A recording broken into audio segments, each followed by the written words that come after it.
Você vai ser meu hoje à noite, e todas as noites seguintes que eu desejar. Não importa o que você pense ou sinta, você vai sorrir quando eu mandar, vai baixar os olhos quando eu exigir, e vai me obedecer em tudo, absolutamente tudo. Ou então vai ver sua família inteira destruída, uma pessoa de cada vez, começando por sua mãe. Essas palavras saíram da boca do rei Filipe de Valmont, monarca absoluto da França no ano de 1763, e foram ditas diretamente no rosto de Etienne Morial, um jovem de apenas 24 anos que tinha acabado de chegar ao Palácio de Versalhes como assistente do bibliotecário real há menos de 3 semanas. Eles estavam sozinhos na biblioteca privada do rei, um lugar onde as paredes eram cobertas de livros antigos que guardavam segredos há séculos, e agora iam testemunhar mais um segredo terrível que ninguém podia saber. Era noite de inverno, a neve caía lá fora, cobrindo os jardins de Versalhes com aquele manto branco que parecia puro, mas escondia toda a sujeira do mundo. Dentro da biblioteca, as velas tremulavam, criando sombras que dançavam nas prateleiras de livros enquanto o rei observava Etienne com aqueles olhos frios e calculistas. Olhos que tinham visto e feito coisas terríveis. Olhos que agora estavam fixos no jovem como um predador observa uma presa encurralada. Etienne sentia o coração batendo tão forte que parecia que ia sair pela boca. As mãos tremiam tanto que ele precisou segurar uma na outra para disfarçar. O suor frio escorria pelas costas mesmo com o frio de dezembro, e ele pensava em sua mãe doente na pequena casa em Paris. Pensava em suas 2 irmãs mais novas que dependiam do salário dele para comer todo dia. Pensava que não tinha como fugir, não tinha para onde correr, não tinha ninguém para ajudar. Porque quem acreditaria nele contra o rei da França? Quem teria coragem de enfrentar o homem mais poderoso do país? O rei Filipe tinha 48 anos, era viúvo há 5, controlava não só a França, mas metade da Europa através de alianças e acordos secretos. Sua palavra era lei absoluta, ele podia mandar prender qualquer um sem explicação, podia confiscar propriedades com um estalar de dedos, podia destruir famílias inteiras só porque acordou de mau humor. E o pior de tudo, o pior mesmo, era que por trás daquela imagem pública de monarca elegante e sofisticado, por trás daquelas roupas luxuosas e daquela peruca branca impecável, havia um monstro que colecionava vítimas como outros reis colecionavam obras de arte. Porque Etienne não era o primeiro? Ah não, ele estava longe de ser o primeiro.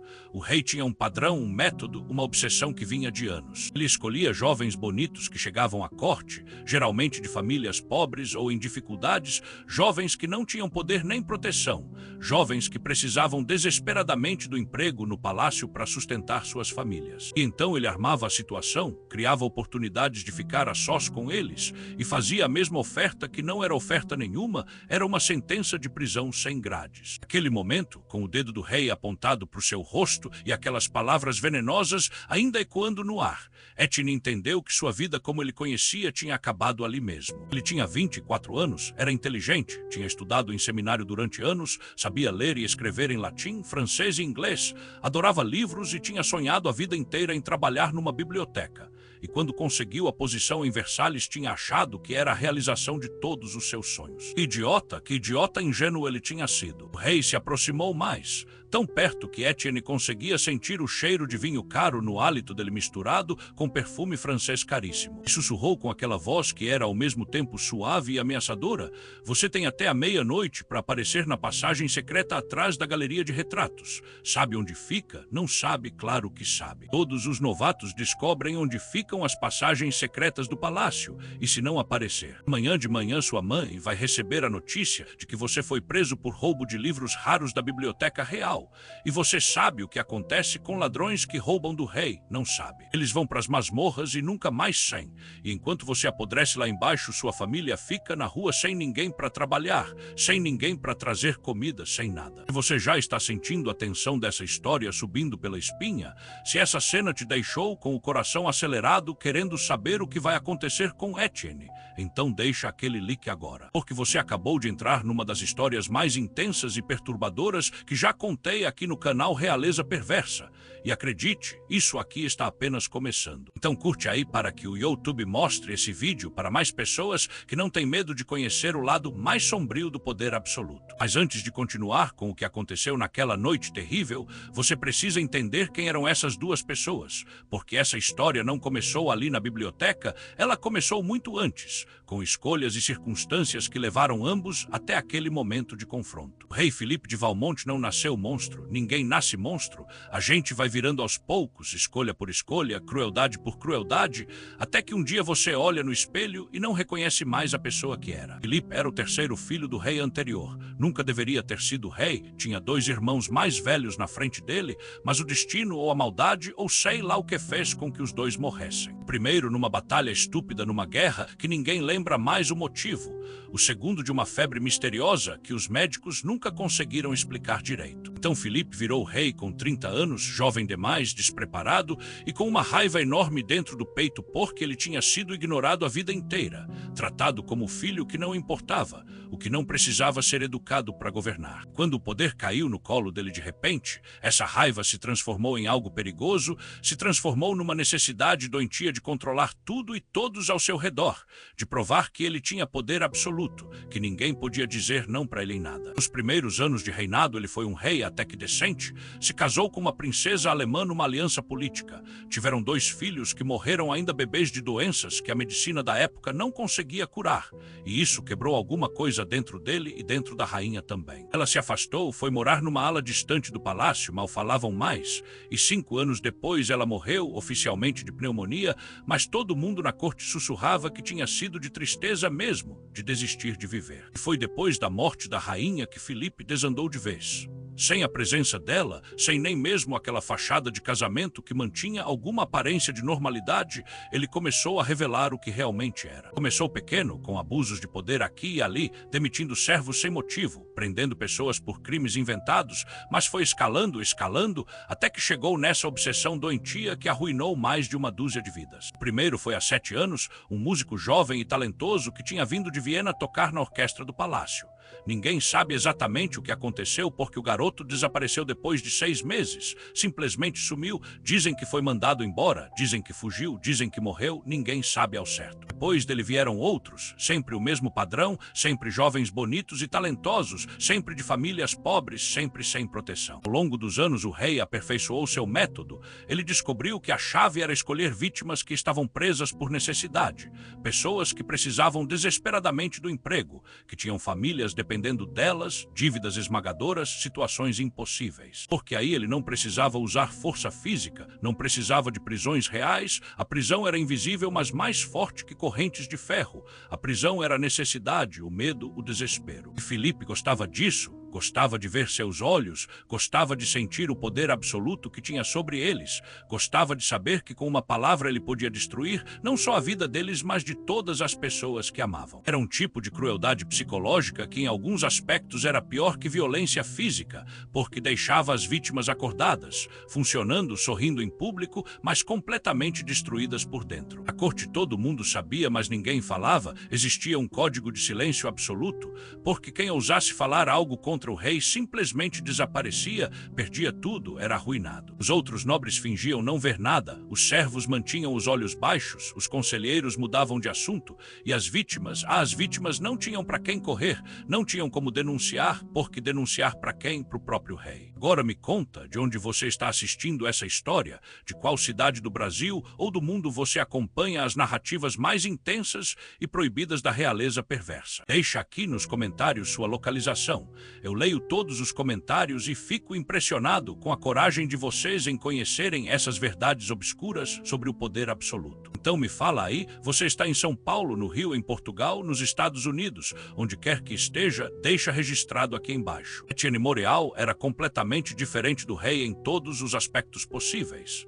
Ele tinha nascido em Paris, numa família de comerciantes que já tinha sido rica, mas tinha perdido tudo numa série de negócios ruins e dívidas que se acumularam como neve no inverno. Quando Etienne tinha 15 anos, o pai dele morreu de um ataque do coração, provavelmente de tanto estresse com as dívidas, e deixou a viúva com 3 filhos para criar e credores batendo na porta todo dia. A mãe de Etienne era uma mulher forte, mas a vida tinha sido muito dura com ela. Ela trabalhava costurando roupas para fora, fazia bicos de limpeza, vendia o que sobrou de valor na casa, mas não era suficiente, nunca era suficiente. As duas irmãs mais novas de Etienne, Marie com 19 e Sophie com 16, também trabalhavam como costureiras, mas o dinheiro mal dava para o pão de cada dia. Etienne tinha conseguido estudar num seminário porque tinha ganhado uma bolsa por ser brilhante, simplesmente brilhante. Ele devorava livros como outros garotos devoravam comida, aprendeu línguas sozinho, memorizava textos inteiros depois de ler uma vez só. Tinha uma mente afiada como navalha. Mas quando o pai morreu, ele quase teve que largar os estudos para trabalhar.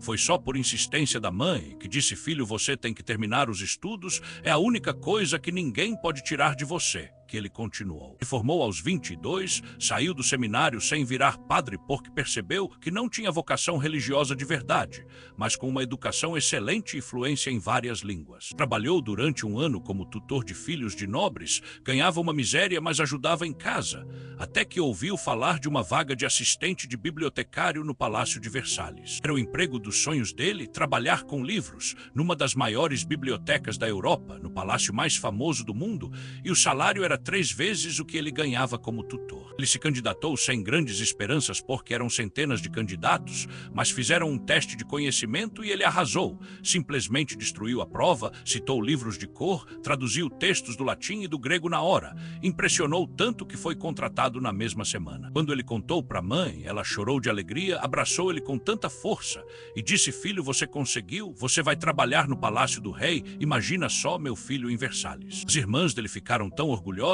fizeram uma pequena comemoração com o pouco que tinham, e Etienne prometeu que ia mandar todo mês um valor fixo para casa, que agora as coisas iam melhorar, que finalmente iam sair daquele buraco de dívidas e desespero. As primeiras 2 semanas em Versalhes foram mágicas para Etienne. A biblioteca era mais linda do que ele tinha imaginado, milhares e milhares de livros, manuscritos raros, primeiras edições, obras em línguas antigas. Era como estar no paraíso. O bibliotecário-chefe, Monsieur Laurent, era um senhor de 60 anos meio ranzinza, mas que gostou de Etienne na hora porque via nele a mesma paixão por livros que ele tinha. Etienne acordava cedo, trabalhava o dia inteiro catalogando, organizando, restaurando páginas antigas e era feliz genuinamente. Foi numa tarde de quinta-feira. Etienne estava sozinho na biblioteca porque Monsieur Laurent tinha saído para resolver algo na cidade e os outros assistentes estavam em outras alas do palácio. Etienne estava numa escada alta alcançando um livro numa prateleira superior quando ouviu a porta se abrir e uma voz disse: não precisa descer, continue aí, estou só observando. Etienne olhou para baixo e congelou. Era o rei, ali na biblioteca, sozinho olhando para ele. Etienne quase caiu da escada de susto, desceu tropeçando nos degraus, fez uma reverência tão rápida e desajeitada que quase bateu a cabeça no corrimão e gaguejou: Vossa Majestade, eu não sabia, não fui avisado, perdoe a minha aparência inadequada. O rei sorriu e esse sorriso deveria ter sido um aviso, deveria ter feito Etienne correr dali, mas na época ele não sabia reconhecer o perigo quando via. O rei disse: não se preocupe, eu vim sem avisar, gosto de fazer isso às vezes, ver meu palácio sem toda aquela cerimônia chata. E você é o novo assistente que Laurent não para de elogiar, não é? O tal do prodígio que aprendeu sozinho 5 línguas. Etienne sentiu orgulho na hora, que idiota, sentiu orgulho de ser reconhecido pelo rei e respondeu: sim, Vossa Majestade, eu adoro línguas e livros, é uma honra trabalhar em vossa biblioteca. O rei se aproximou, começou a fazer perguntas sobre o trabalho de Etienne, sobre quais livros ele estava catalogando, sobre suas línguas favoritas, e Etienne respondeu animado, mostrando manuscritos raros, explicando detalhes técnicos, completamente alheio ao olhar do rei que não estava nos livros, estava nele. Esse primeiro encontro durou talvez 20 minutos. Terminou com o rei dizendo: você é realmente impressionante. Etienne, vou pedir a Laurent que te dê acesso aos arquivos restritos. Acho que seu talento está sendo desperdiçado com tarefas simples. Etienne fez outra reverência, agradeceu profusamente.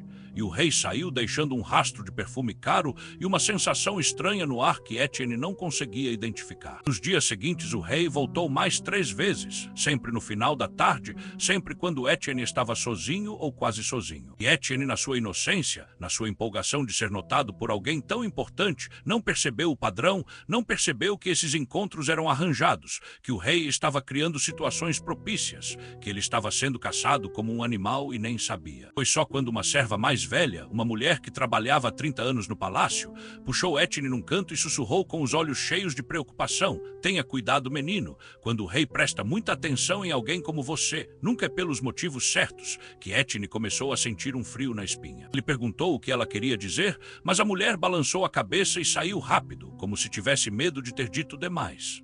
Etienne tentou investigar discretamente, fazer perguntas sutis para outros servos, mas todo mundo desviava o olhar, mudava de assunto ou simplesmente ignorava. Havia um muro de silêncio tão espesso quanto as paredes do palácio, e Etienne começou a ficar com medo sem saber exatamente do que. Então veio aquela noite na biblioteca, quando o rei apareceu de novo, mas dessa vez não havia gentileza nenhuma na voz dele, não havia perguntas educadas sobre livros, não havia nada além daquela exigência nua e crua, daquele ultimato sem apelação, daquelas palavras que destruíram a vida de Etienne em questão de segundos. Depois que o rei saiu da biblioteca após dar o ultimato, Etienne ficou parado ali por não sei quanto tempo. Podia ter sido 5 minutos ou 1 hora, ele perdeu completamente a noção. As pernas tremiam tanto que ele teve que se sentar no chão mesmo, encostado numa estante de livros, e foi ali que ele começou a entender a magnitude da armadilha em que tinha caído. Ele pensou em fugir, simplesmente pegar suas coisas e correr, pegar o primeiro cavalo ou carruagem para Paris e desaparecer. Mas para onde ir? Como sustentar a família sem o salário? Como explicar para a mãe doente que ele tinha largado o melhor emprego da vida dele? Pior, o rei tinha deixado claro, se ele fugisse a acusação de roubo viria do mesmo jeito. E aí não seria só ele arruinado, seria a família inteira. Pensou em denunciar, ir até alguma autoridade e contar o que estava acontecendo. Mas denunciar para quem? O rei era a autoridade máxima, o rei era a lei, o rei era tudo. Não existia ninguém acima dele, ninguém que pudesse intervir, ninguém que fosse acreditar na palavra de um servo pobre contra o monarca da França. Pensou em resistir, em simplesmente não aparecer na meia-noite e ver o que acontecia. Mas ele sabia o que acontecia, o rei não fazia ameaças vazias, ele tinha o poder absoluto de destruir tudo e todos que Etienne amava, e faria isso sem piscar, faria isso e dormiria tranquilo depois. Então Etienne percebeu com uma clareza dolorosa e terrível, que não tinha saída, não tinha escolha real, não tinha nada além de uma decisão impossível entre se sacrificar ou ver sua família destruída. E ele sabia qual seria essa decisão porque ele amava a mãe, amava as irmãs, não podia deixar elas pagarem por algo que não tinham nada a ver. Às 11h30 da noite, Etienne se levantou do chão da biblioteca, limpou as lágrimas do rosto, ajeitou a roupa da melhor forma que conseguiu e caminhou pelos corredores escuros e silenciosos de Versalhes em direção à galeria de retratos. Cada passo parecia de chumbo, cada segundo era uma tortura, mas ele continuou andando porque não tinha para onde voltar, não tinha como desfazer aquilo, não havia mais saída. A galeria de retratos era um corredor longo com dezenas de quadros enormes de reis e rainhas anteriores, todos olhando com aqueles olhos pintados que pareciam julgar, pareciam saber, pareciam dizer: você é fraco, você é covarde, você está se deixando destruir sem lutar. Etienne ignorou os quadros, ignorou a voz na cabeça dele que gritava para correr e encontrou a porta secreta atrás do último retrato, exatamente como o rei tinha dito. A porta era pequena, de madeira escura, disfarçada na parede. Etienne empurrou e ela abriu sem fazer barulho, revelando uma escada estreita que subia, iluminada por tochas nas paredes. Ele subiu devagar, cada degrau era uma despedida da pessoa que ele era, da inocência que ainda tinha, dos sonhos que tinha tido. No topo da escada havia outra porta, e dessa vez estava entreaberta, uma luz quente vazava por ela. Etienne parou, respirou fundo 3 vezes tentando controlar o tremor e empurrou a porta. Era um quarto secreto, luxuoso demais para ser um quarto de servo, mas pequeno demais para ser um quarto real. Claramente um lugar usado para encontros que ninguém podia saber. Tinha uma cama com lençóis de seda vermelha, cortinas pesadas cobrindo qualquer janela, velas perfumadas por todo lado, uma mesa com vinho e frutas, e no centro de tudo o rei. Philippe estava sentado numa poltrona de veludo, ainda com as roupas completas, aquele casaco azul turquesa com bordados dourados que devia custar mais do que a casa de Etienne inteira, a peruca branca impecável, e nos olhos dele aquela expressão de satisfação cruel de quem sabe que vai ter exatamente o que quer sem nenhuma resistência. Você veio, o rei disse, e não era surpresa na voz dele, era constatação, era a confirmação do poder absoluto que ele tinha. Claro que você veio, você não tinha escolha, não é mesmo? Venha, sente aqui, vamos conversar primeiro, eu gosto de conhecer bem as pessoas que vão me fazer companhia. Etienne entrou no quarto com as pernas tremendo, fechou a porta atrás de si porque sabia que não adianta deixar aberta, não tinha mais para onde fugir. Ele sentou na cadeira que o rei indicou, uma cadeira menor, mais baixa, claro, tudo naquele quarto era desenhado para mostrar hierarquia, para mostrar quem mandava e quem obedecia. O rei serviu vinho numa taça cara, cristal que refletia a luz das velas, e ofereceu para Etienne. Beba, vai te ajudar a relaxar, e você precisa relaxar porque se ficar tão tenso assim não vai ser agradável para nenhum de nós. Etienne pegou a taça, mas não bebeu, só segurou ela com as mãos tremendo tanto que o vinho quase derramou. O rei começou a falar, e foi aí que Etienne entendeu que essa era parte do ritual para ele, essa conversa antes, esse estabelecimento das regras, essa demonstração de controle total. O rei explicou como as coisas iam funcionar a partir daquele dia. Etienne ia continuar trabalhando normalmente na biblioteca durante o dia, ia agir como se nada tivesse mudado, ia cumprimentar o rei em público com a reverência apropriada e nada mais. Mas 3 vezes por semana, sempre à noite, sempre depois que o palácio estivesse quieto, Etienne ia receber um bilhete discreto dizendo para ir até aquele quarto. E ele ia ir, sempre ia ir, sem atrasos, sem desculpas, sem resistência. E durante essas noites ele ia fazer tudo o que fosse ordenado, sem reclamar, sem chorar, sem demonstrar nada além de obediência. Em troca, o rei disse com aquele sorriso que não chegava nos olhos: sua família vai continuar recebendo seu salário, que aliás eu acabei de aumentar. Agora você ganha o dobro do que ganhava, não é generoso da minha parte. Sua mãe vai ter acesso a médicos da corte se precisar, suas irmãs vão poder trabalhar nas oficinas de costura do palácio se quiserem, onde pagam melhor. Estou cuidando de você, Etienne, estou cuidando dos seus. Mas o rei continuou, a voz ficando mais fria, mais afiada: se você tentar fugir, se você recusar qualquer convocação, se você contar para qualquer pessoa viva sobre nossos encontros, então tudo isso desaparece. E mais, você vai ser acusado de roubar livros raros da biblioteca, vão encontrar provas no seu quarto porque eu vou colocar lá. E você vai para o fundo de uma masmorra tão escura que você vai esquecer como é a luz do sol. Sua mãe e suas irmãs vão ficar sem nada, sem emprego, sem casa, com dívidas novas que eu pessoalmente vou criar e vão morrer miseráveis na rua. Entendeu bem as regras do jogo. Etienne não conseguia falar, a garganta estava fechada, então ele só fez que sim com a cabeça, um movimento pequeno e derrotado. O rei sorriu satisfeito. Ótimo, você é inteligente? Eu sabia que você era inteligente desde a primeira vez que te vi. Inteligência é uma coisa linda, mas só é útil quando acompanhada de obediência. O que aconteceu naquela noite, eu não vou descrever em detalhes porque isso aqui não é sobre explorar o trauma, é sobre entender a crueldade do poder absoluto. Basta dizer que foram horas, horas que para Etienne pareceram dias, horas onde ele aprendeu a se dissociar, a colocar a mente em outro lugar enquanto o corpo estava ali.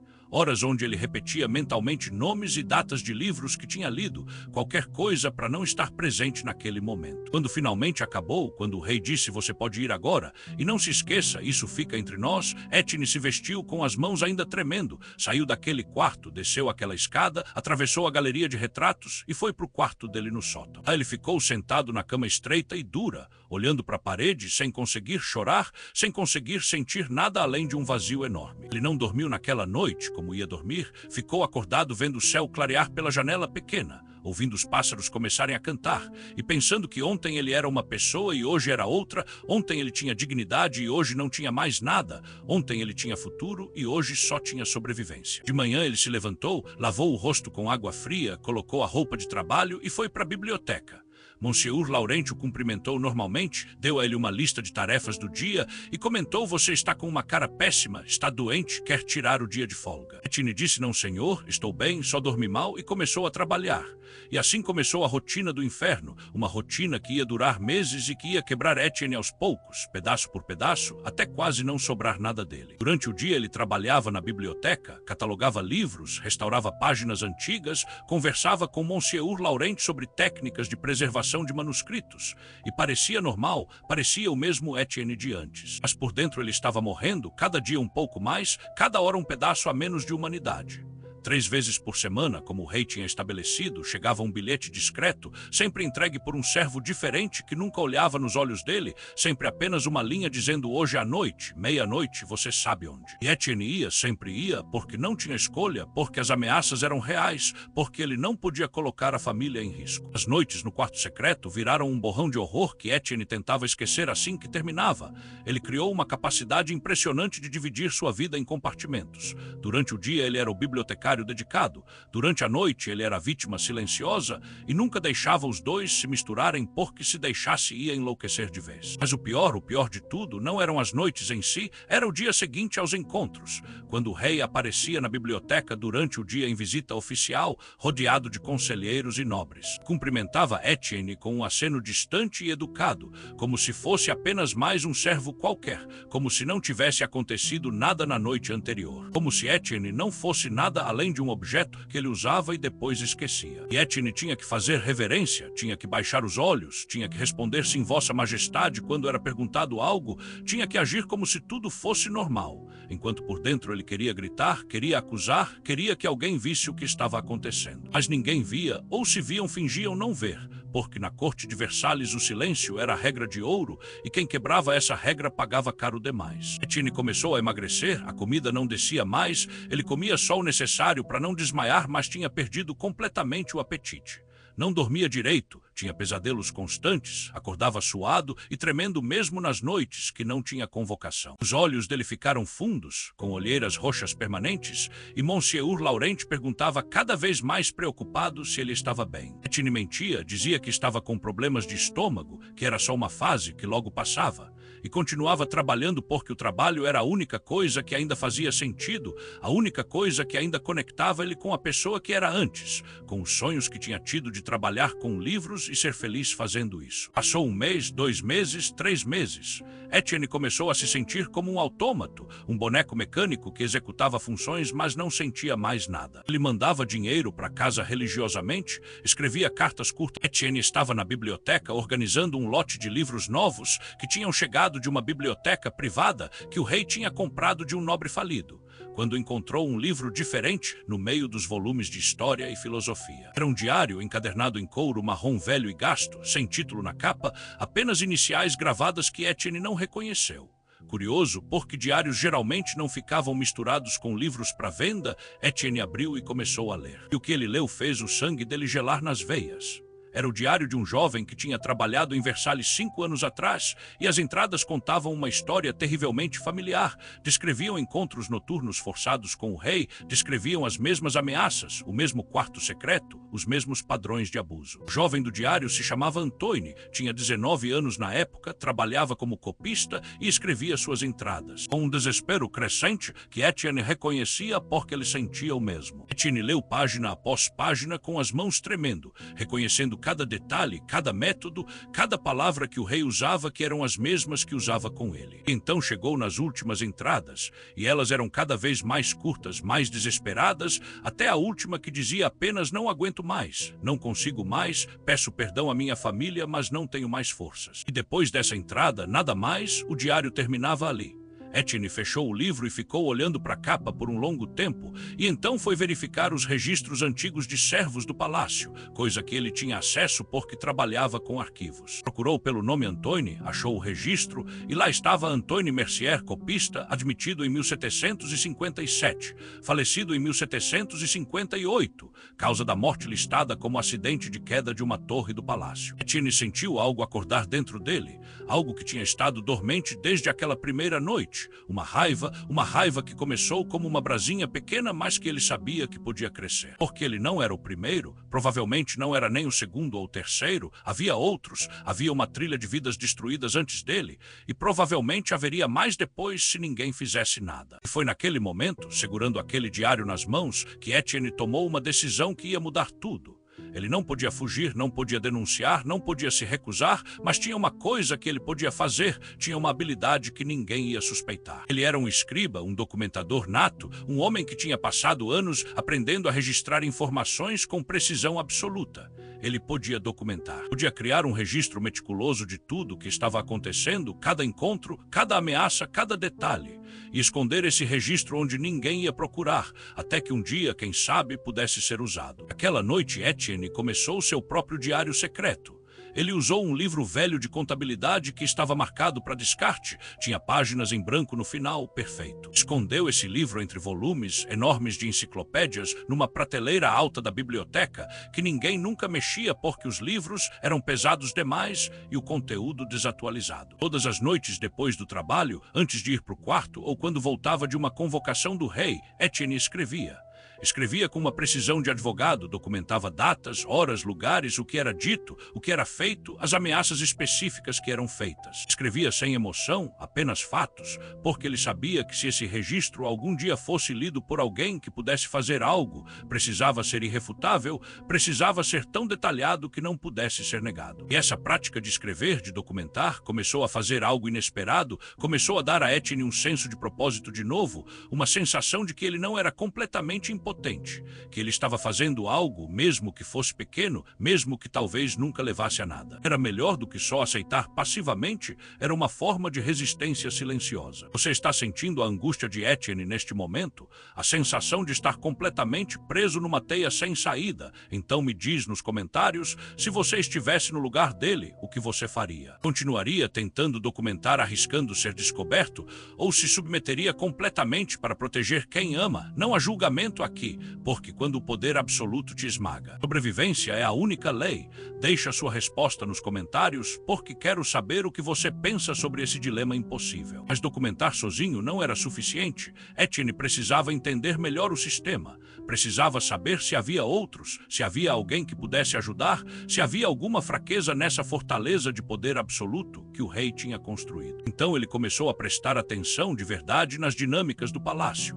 Observava quem falava com quem tinha poder de verdade versus quem só tinha títulos vazios, quem parecia desconfortável na presença do rei, quem parecia saber de coisas, mas não falar. E ele notou um padrão interessante. Havia um conselheiro do rei, o conde François de Montagne, que sempre tinha uma expressão estranha quando o rei estava por perto, uma expressão de desgosto mal disfarçado, e que frequentemente se opunha sutilmente às decisões do rei em reuniões de conselho. Etienne tinha ouvido fofocas de outros servos dizendo que o conde e o rei tinham uma rivalidade antiga, algo sobre terras disputadas ou uma herança questionada, mas os detalhes eram vagos. Etienne começou a observar o conde mais de perto e percebeu que ele passava muito tempo na biblioteca também, não tanto quanto o rei recentemente, mas ele vinha regularmente consultar livros de lei e tratados antigos. Diferente de outros nobres, o conde realmente lia, não apenas fingia ler para parecer culto. Num dia de muita coragem ou muita insanidade, Etienne decidiu fazer algo arriscado. Quando o conde estava na biblioteca, consultando um volume grosso de leis francesas antigas, Etienne se aproximou com a desculpa de oferecer ajuda. Vossa Excelência, se me permite, eu conheço bem essa seção, posso ajudar a encontrar algo específico. O conde olhou para ele com aqueles olhos azuis afiados e disse: você é o novo assistente que o rei anda elogiando tanto, não é o prodígio das línguas. Etienne sentiu o estômago apertar ao ouvir o rei anda elogiando tanto, porque isso significava que o rei falava dele abertamente, o que só aumentava o perigo. Mas ele manteve a compostura e disse: sim, senhor, meu nome é Etienne Moreal. O conde estudou ele por um longo momento, e Etienne teve a sensação estranha de que aqueles olhos estavam vendo mais do que deviam. Estavam vendo as olheiras, o emagrecimento, a tensão no corpo dele. Então o conde disse: Monsieur Moreal, me diga, o que você sabe sobre jurisprudência relacionada a crimes de pessoas em posição de poder contra seus subordinados? Etienne quase engasgou, a pergunta era tão direta, tão específica, que não podia ser coincidência. Ele escolheu as palavras com muito cuidado. Senhor, existem leis antigas que teoricamente protegem servos de abusos, mas na prática essas leis nunca são aplicadas quando o acusado tem poder suficiente. A palavra de um nobre sempre prevalece sobre a palavra de um servo, e a palavra de um rei prevalece sobre tudo. O conde fez que sim lentamente, exatamente, a palavra de um rei prevalece sobre tudo, a menos que, e aqui ele fez uma pausa significativa, a menos que haja evidência documental irrefutável e testemunhas múltiplas dispostas a falar. Mas claro, conseguir essas coisas é quase impossível quando se trata de alguém no topo da hierarquia. Eles ficaram em silêncio por um momento e Etienne sentiu que estava acontecendo uma conversa nas entrelinhas, uma conversa que nenhum dos dois podia ter abertamente. Então o conde disse mais uma coisa: Monsieur Moreal, eu valorizo muito a precisão e a documentação meticulosa. São as bases de qualquer caso legal sólido. Se você algum dia precisar de conselho sobre como preservar documentos importantes, minha porta está aberta, discretamente claro. Com isso, o conde pegou o livro que queria e saiu, deixando Etienne ali com o coração batendo descompassado e uma sensação estranha. Seria possível que ele tinha acabado de fazer um aliado? Seria possível que o conde sabia ou suspeitava de algo? Ou era tudo imaginação dele buscando esperança onde não havia? Etienne decidiu ser extremamente cuidadoso, não ia correr até o conde com seu diário, Isso seria suicídio, mas ia continuar observando, continuar documentando e talvez, apenas talvez, plantar sementes sutis que um dia pudessem crescer em algo maior. Enquanto isso, os meses continuavam passando, a rotina de horror continuava,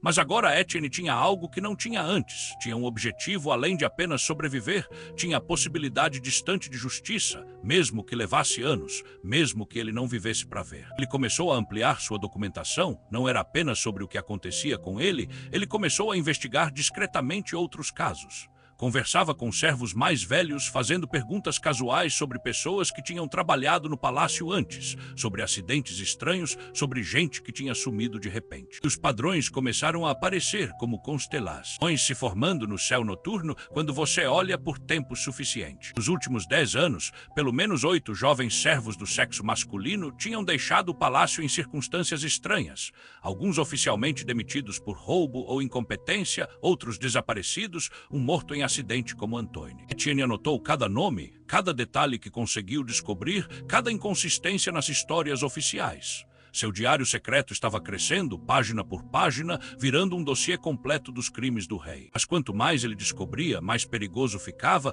porque se alguém descobrisse o que ele estava fazendo, não seria só prisão, seria morte certa e pior, seria a destruição total da sua família antes da morte dele. Então Etienne vivia num fio de navalha constante, de um lado a necessidade de documentar e investigar, do outro o terror de ser descoberto.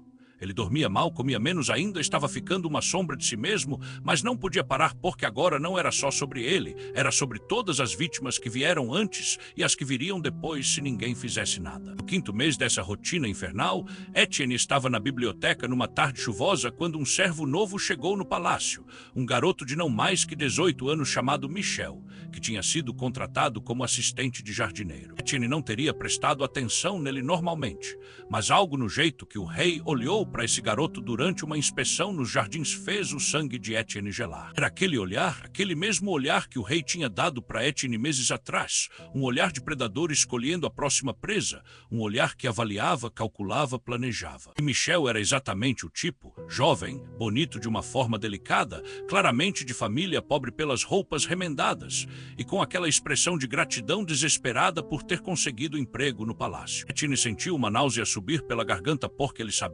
ele simplesmente sabia que Michel ia ser o próximo. E pela primeira vez desde que tudo tinha começado, Etienne sentiu algo além de desespero, sentiu raiva, uma raiva ardente e limpa que queimava o medo. Ele não podia deixar acontecer de novo, não podia ficar parado vendo o rei destruir mais uma vida, tinha que fazer algo, qualquer coisa. Mas o que? Como avisar Michel sem colocar todos em perigo? Como intervir quando qualquer ação direta seria suicídio? Etienne passou dias observando, viu o rei começar a mesma dança, as mesmas visitas casuais aos jardins, as mesmas perguntas aparentemente inocentes, os mesmos elogios calculados. Viu Michel ficar lisonjeado, viu o garoto não entender o perigo, viu a armadilha se fechando aos poucos. Então Etienne fez algo extremamente arriscado. Ele procurou Michel numa noite depois do trabalho, quando o garoto estava voltando sozinho para a ala dos servos. Etienne se aproximou com o coração batendo descompassado e disse baixinho: Michel, eu preciso te avisar de algo. Algo que pode salvar sua vida. Michel parou e olhou para ele confuso. A gente se conhece. Etienne balançou a cabeça. Não, mas eu trabalho aqui há meses e eu sei de coisas que você precisa saber. Quando o rei presta muita atenção em alguém como você, tem sempre um motivo e esse motivo nunca é bom. Michel ficou pálido. O que você quer dizer? O rei tem sido muito gentil comigo. Disse que eu tenho talento especial com flores. Etienne quis gritar que sim, exatamente. É assim que começa, mas ele se controlou e disse apenas cuidado. Muito cuidado se ele te convocar para encontros privados, se ele fizer ofertas que parecem boas demais. Não aceite, fuja se puder, porque uma vez que você entra nessa teia não tem mais saída. Michel ficou com uma expressão assustada e confusa, mas antes que pudesse responder, ouviram passos se aproximando e Etienne se afastou rapidamente, desaparecendo num corredor lateral. Ele tinha plantado a semente, tinha dado o aviso, agora dependia de Michel ter a sabedoria de ouvir. Mas 3 dias depois, Etienne viu Michel saindo da galeria de retratos às 2 da manhã, quando Etienne também estava voltando de uma convocação do rei, e pelos olhos destruídos do garoto, pela forma como ele caminhava como se estivesse em transe, Etienne soube que era tarde demais, o aviso não tinha sido suficiente ou tinha chegado tarde demais. Michel viu Etienne e congelou. e eles ficaram ali no corredor escuro se olhando, dois animais feridos reconhecendo a dor um do outro, sem precisar dizer nada. Naquele momento silencioso nasceu uma aliança não falada, uma compreensão de que eles não estavam sozinhos naquele inferno. Nos dias seguintes, Etienne e Michel começaram a conversar em momentos roubados, sempre em lugares isolados, sempre com muito cuidado. Michel contou que o rei tinha feito as mesmas ameaças, tinha usado a mãe viúva dele e os irmãos mais novos como alavanca, tinha deixado claro que não havia escolha. Michel tinha ido, tinha se submetido e agora estava preso na mesma teia que Etienne. Etienne tomou uma decisão difícil. Ele contou para Michel sobre o diário, sobre a documentação que estava fazendo. Era um risco enorme porque Michel podia contar para o rei buscando favor, podia usar essa informação como moeda de troca para sair da situação. Mas Etienne sentiu que precisava confiar em alguém, precisava de um aliado e Michel estava no mesmo barco. Michel não traiu, pelo contrário, ele quis ajudar. Ele disse que, como trabalhava nos jardins, tinha acesso a partes do palácio que Etienne não tinha, que via e ouvia coisas diferentes. Juntos eles podiam construir um quadro mais completo, podiam documentar de ângulos diferentes. E assim foi, Michel começou seu próprio registro, anotava conversas que ouvia por acaso entre nobres nos jardins, anotava quando via o rei levando alguém para cantos isolados, anotava horários e datas. Uma vez por semana, ele e Etienne se encontravam num canto escondido da biblioteca e comparavam notas, e o dossiê crescia. Foi Michel quem descobriu algo crucial. Ele ouviu, por acaso, uma conversa entre dois conselheiros mais velhos no jardim. Pensavam que estavam sozinhos, mas Michel estava do outro lado de uma cerca viva podando roseiras. Um dos conselheiros disse ao outro: "Você sabe que o rei está ficando descuidado, cada vez mais jovens saindo do palácio em circunstâncias suspeitas. Uma hora alguém vai conectar os pontos." O outro conselheiro respondeu: "O conde de Montagne já está suspeitando. Ele tem feito perguntas, tem investigado discretamente. Se ele conseguir provas, o rei pode ter problemas reais pela primeira vez." O primeiro disse: "Mas o conde precisa de evidências sólidas. A palavra dele sozinha não basta contra a coroa, precisaria de múltiplas testemunhas dispostas a arriscar tudo." Michel contou isso para Etienne com os olhos brilhando de esperança pela primeira vez. "Você não disse que o conde tinha te oferecido ajuda sutilmente? Talvez ele seja a chave, talvez ele seja quem pode realmente fazer algo com a documentação que estamos criando." Etienne concordou que era possível, mas como entregar o dossiê para o conde sem que o rei descobrisse? Como confiar que o conde realmente ia agir e não ia usar a informação para algum jogo político próprio? Eles precisavam de mais tempo, mais evidências, mais aliados. E o destino, ou o inferno, ou seja lá o que for que controla essas coisas, ia dar a eles exatamente isso, mas de uma forma que ninguém esperava. 2 semanas depois, chegou em Versalhes um diplomata de uma nação estrangeira, um homem chamado Lord Edward Ashford, enviado da Inglaterra para negociar tratados comerciais. Ele era um homem de 45 anos, austero, extremamente inteligente e com uma reputação de ser incorruptível, o que era raro entre nobres. Lord Ashford tinha seus próprios aposentos no palácio durante a estadia e, surpreendentemente, ele passava muito tempo na biblioteca também. Dizia que queria entender melhor a França através de sua literatura e história. Monsieur Laurent ficou encantado com o interesse dele e colocou Etienne para auxiliar o nobre inglês em suas pesquisas. Etienne no início foi apenas cortês e profissional, mas Lord Ashford era diferente dos outros nobres. Ele realmente conversava com Etienne como se ele fosse uma pessoa, não um servo, fazia perguntas inteligentes, discutia filosofia e política de forma surpreendentemente aberta. E em algum momento dessas conversas, Lord Ashford disse algo que fez Etienne prestar atenção de verdade. Eles estavam discutindo sistemas de justiça e Lord Ashford disse: "Na Inglaterra estamos tentando implementar reformas que limitam o poder absoluto da coroa. Estamos criando mecanismos onde mesmo o rei pode ser questionado se houver evidências suficientes de crimes.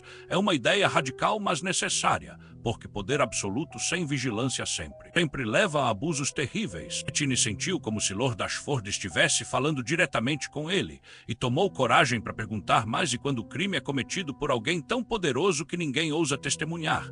Quando as vítimas são silenciadas por medo ou ameaças? Como a justiça pode funcionar então?" Lord Ashford olhou para ele com aqueles olhos azuis penetrantes e disse: "Essa é a questão crucial, não? É por isso que documentação se torna crítica. Múltiplas fontes independentes independentes, documentando o mesmo padrão de comportamento, podem construir um caso mesmo sem testemunhas dispostas a falar inicialmente, porque eventualmente, quando há provas suficientes, as pessoas encontram coragem. Etienne soube naquele momento que Lord Ashford era um aliado em potencial, mas ainda não sabia se podia confiar totalmente. Ele mencionou o Conde de Montagne casualmente na conversa, dizendo que o Conde também era um estudioso de leis. Lord Ashford sorriu. Assim, François e eu somos velhos conhecidos.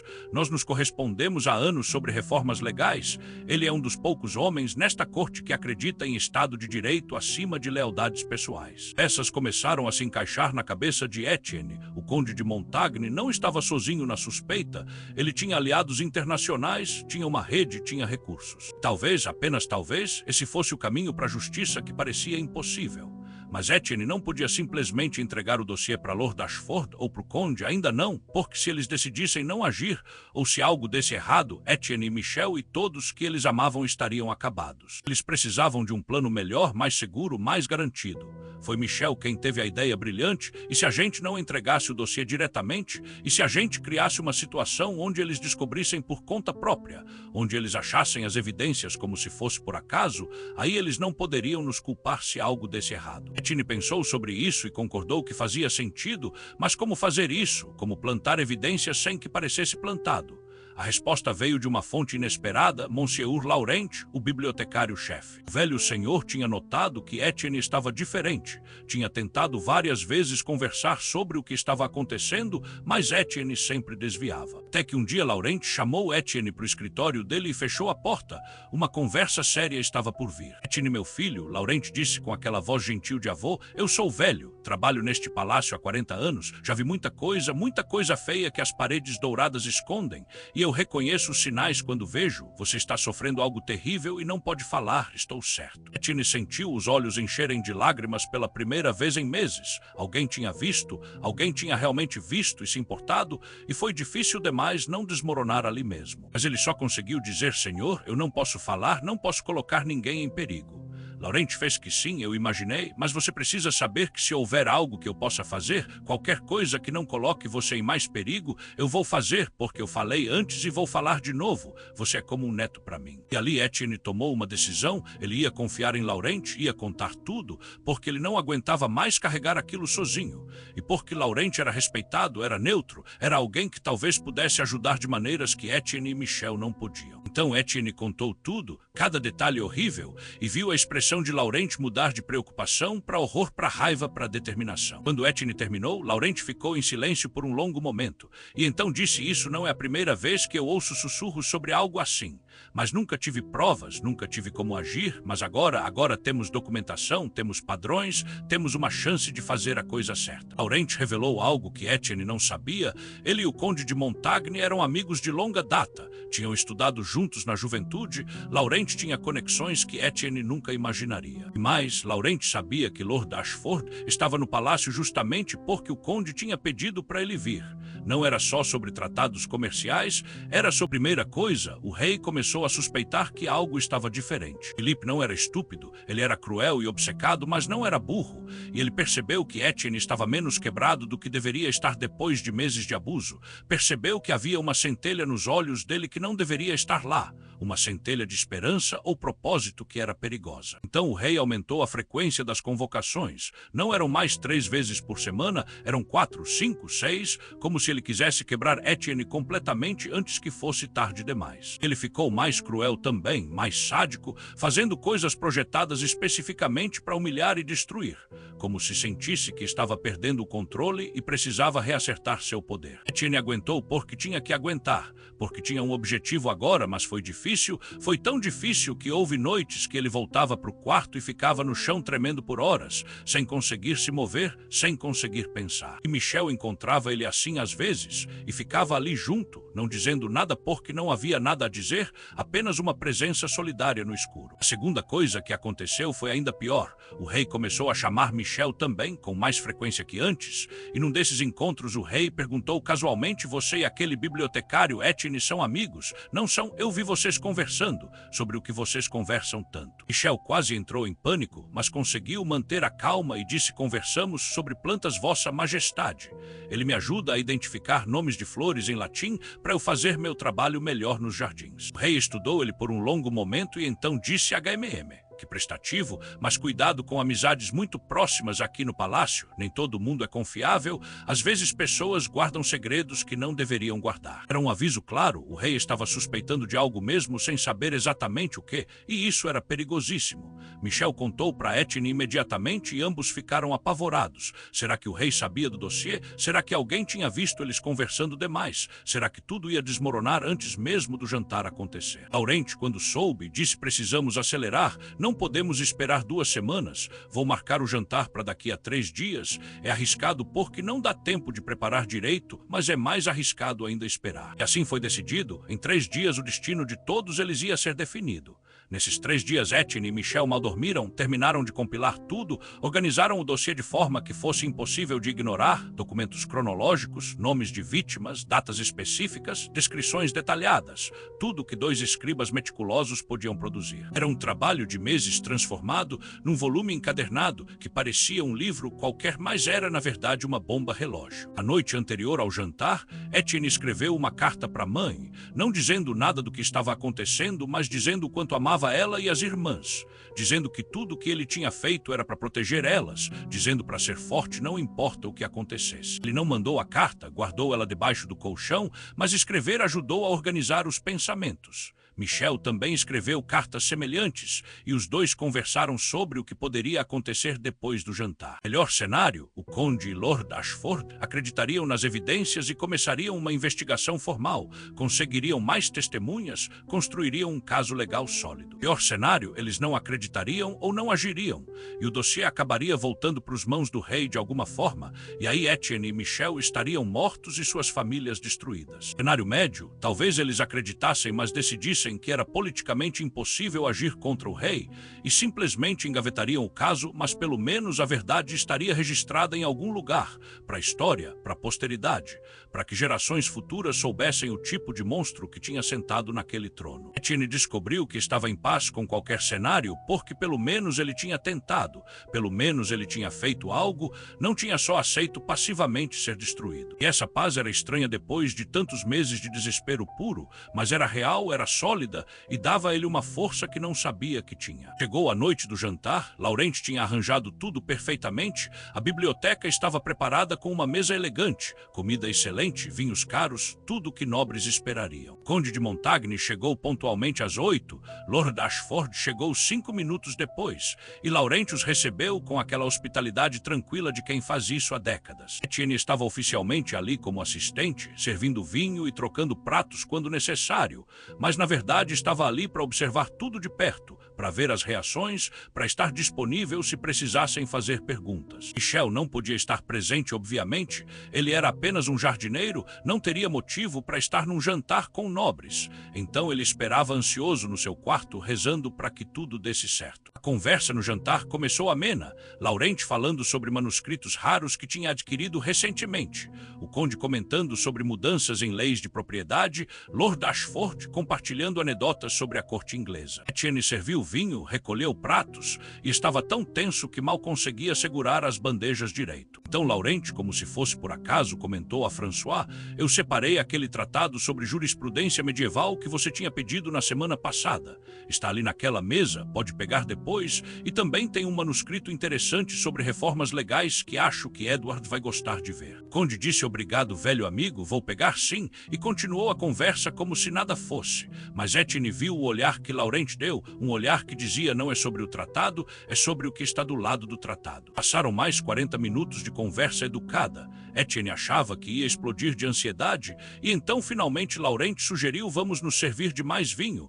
A garrafa está ali naquela mesa dos livros, peguem à vontade enquanto eu busco a sobremesa. Conde se levantou e foi até a mesa, pegou a garrafa de vinho, e foi então que ele viu o volume encadernado ao lado do tratado que Laurent tinha mencionado. Não tinha título na capa, apenas dizia Documentação Histórica 1762 a 1763. Conde pegou o volume por curiosidade curiosidade, abriu na primeira página e Etienne viu o exato momento em que ele entendeu o que estava lendo. A expressão dele mudou completamente, o rosto ficou pálido e depois vermelho de raiva, e ele continuou lendo página após página ali mesmo em pé. Lord Ashford notou a mudança, se aproximou e perguntou: François, o que é isso? Você está com uma cara terrível. O conde não disse nada, apenas entregou o volume para o inglês e disse: leia, só leia. Laurent voltou com a sobremesa e viu os dois nobres lendo o dossiê com expressões cada vez mais horrorizadas e fez um sinal discreto para Etienne que significava: deu certo, eles estão vendo. Etienne sentiu as pernas fracas de alívio, pelo menos isso, pelo menos a verdade estava sendo vista por alguém que podia fazer algo.